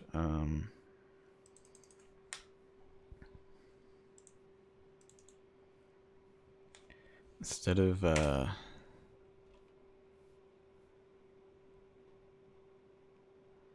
the GL from the dungeon is the stasis waveframe. Yeah, and it can roll with some good perks on it too, so it looks pretty nice. And now that we have a stasis waveframe, that means we're gonna get some good combos using like trace rifles and glaives and things like that. It's gonna be a lot more viable. Now we just need to get like a stasis glaive and a stasis trace rifle that isn't exotic, you know. That'll be nice. Same thing with Strand also. What else?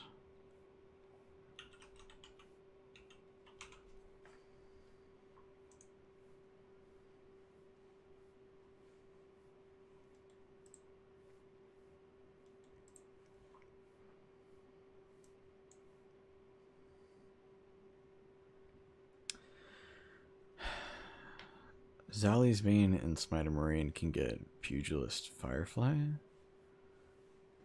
I can't say that's going to be super great. How about Pugilist and...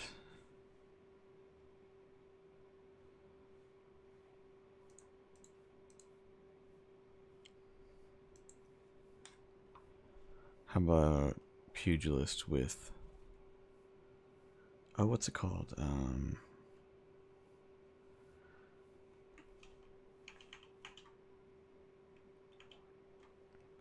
What's the arc one that does the chain lightning? Why can't I think of the name of that thing?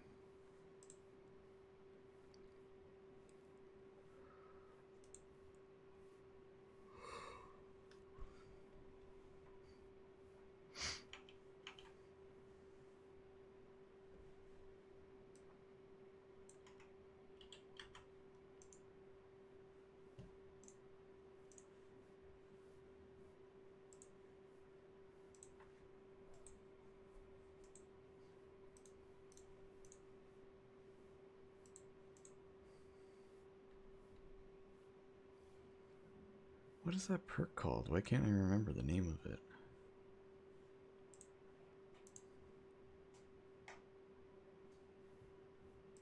It's killing me. Just looking at all my arc weapons, trying to find one that I know has that perk on it.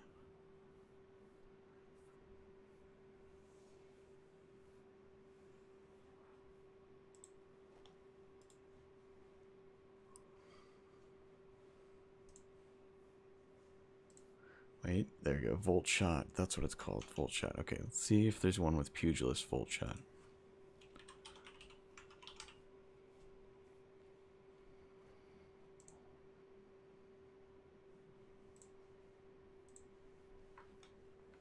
Brigand's Law, the sidearm, and Posterity, the hand cannon. Both drop with Pugilist and Volt Shot as comboable perks, so it's not looking so great. Probably the best option of the two. I mean, well, Posterity would do more damage per shot, but the reload's bad. Brigand's Law would probably be better.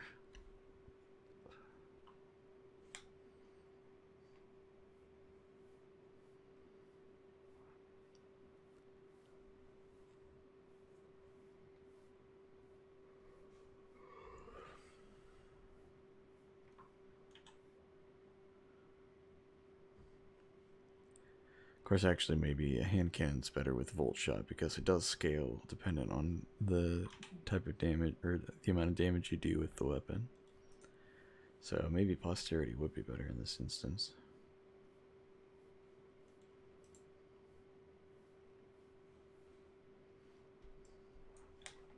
Okay, how about Incandescent?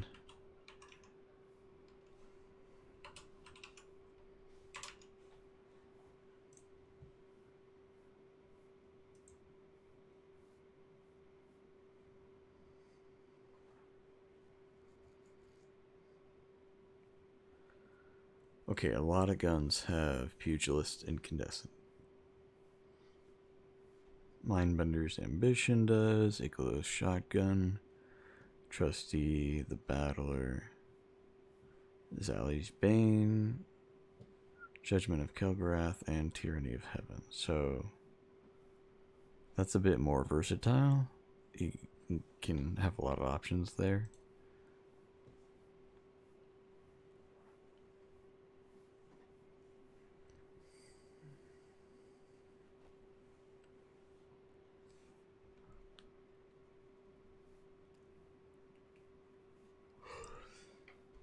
That's not too bad.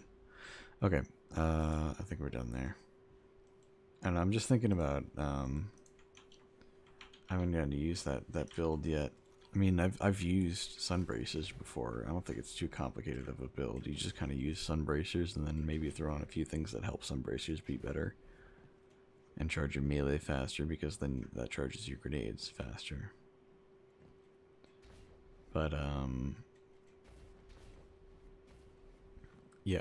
I don't know. I'm trying to think of something that would charge your melee quickly. I mean, I guess you could always run that exotic, that auto rifle, Monte Carlo,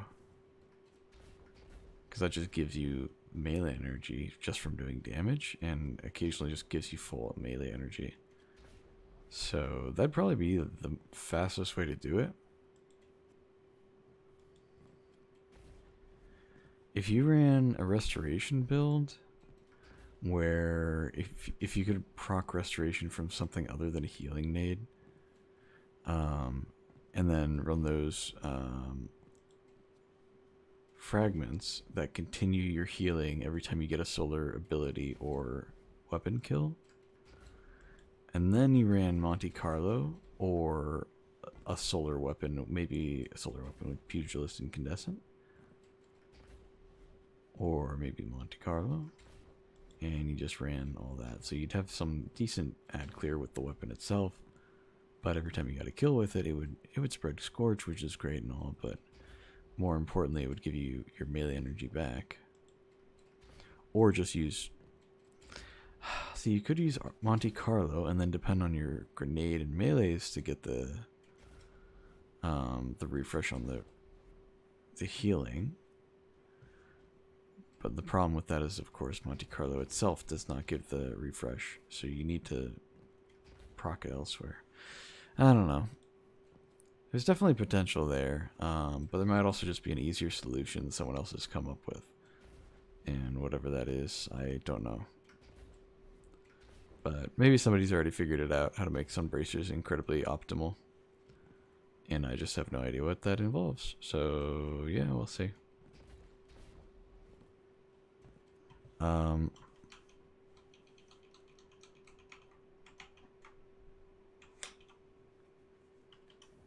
Let's see.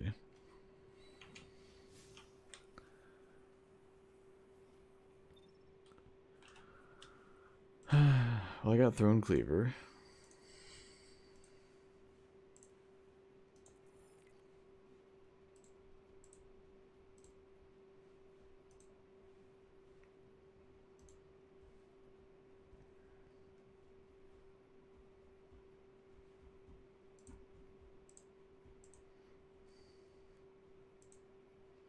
If I can get the Last Wish weapons crafted, and then I can get the,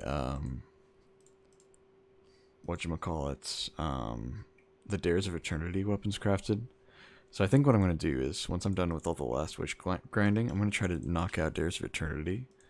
I'm just going to do a little bit until I get at least however many of the weapons I need to use the Harmonizer thing.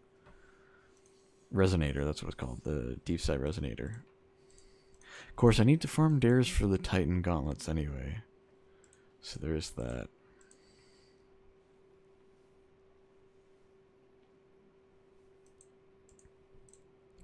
So I could just farm it with the idea to get the gauntlets, and then probably just get the red borders by accident. Maybe at least get one for half truths, and then either the trace rifle or the shotgun. Wrap those up, you know.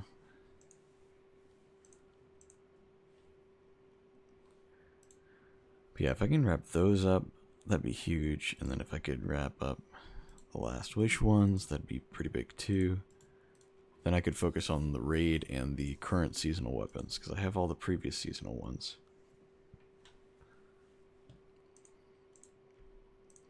I'd love to have all of the weapons crafted. I have not gotten to that point just yet. For any season, really. It's taken a long time.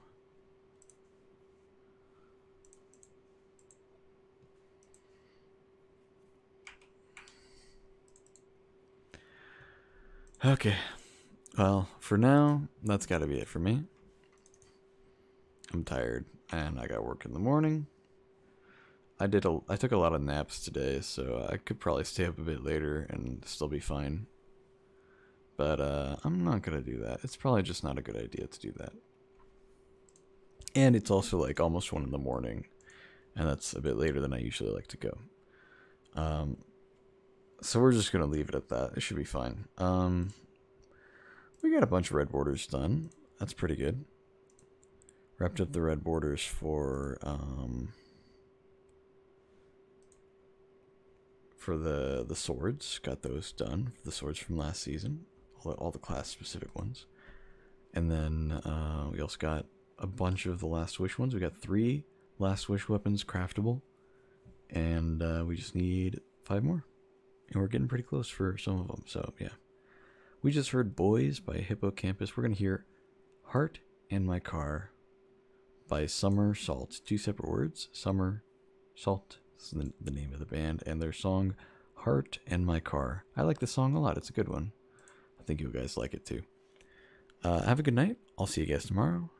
And bye.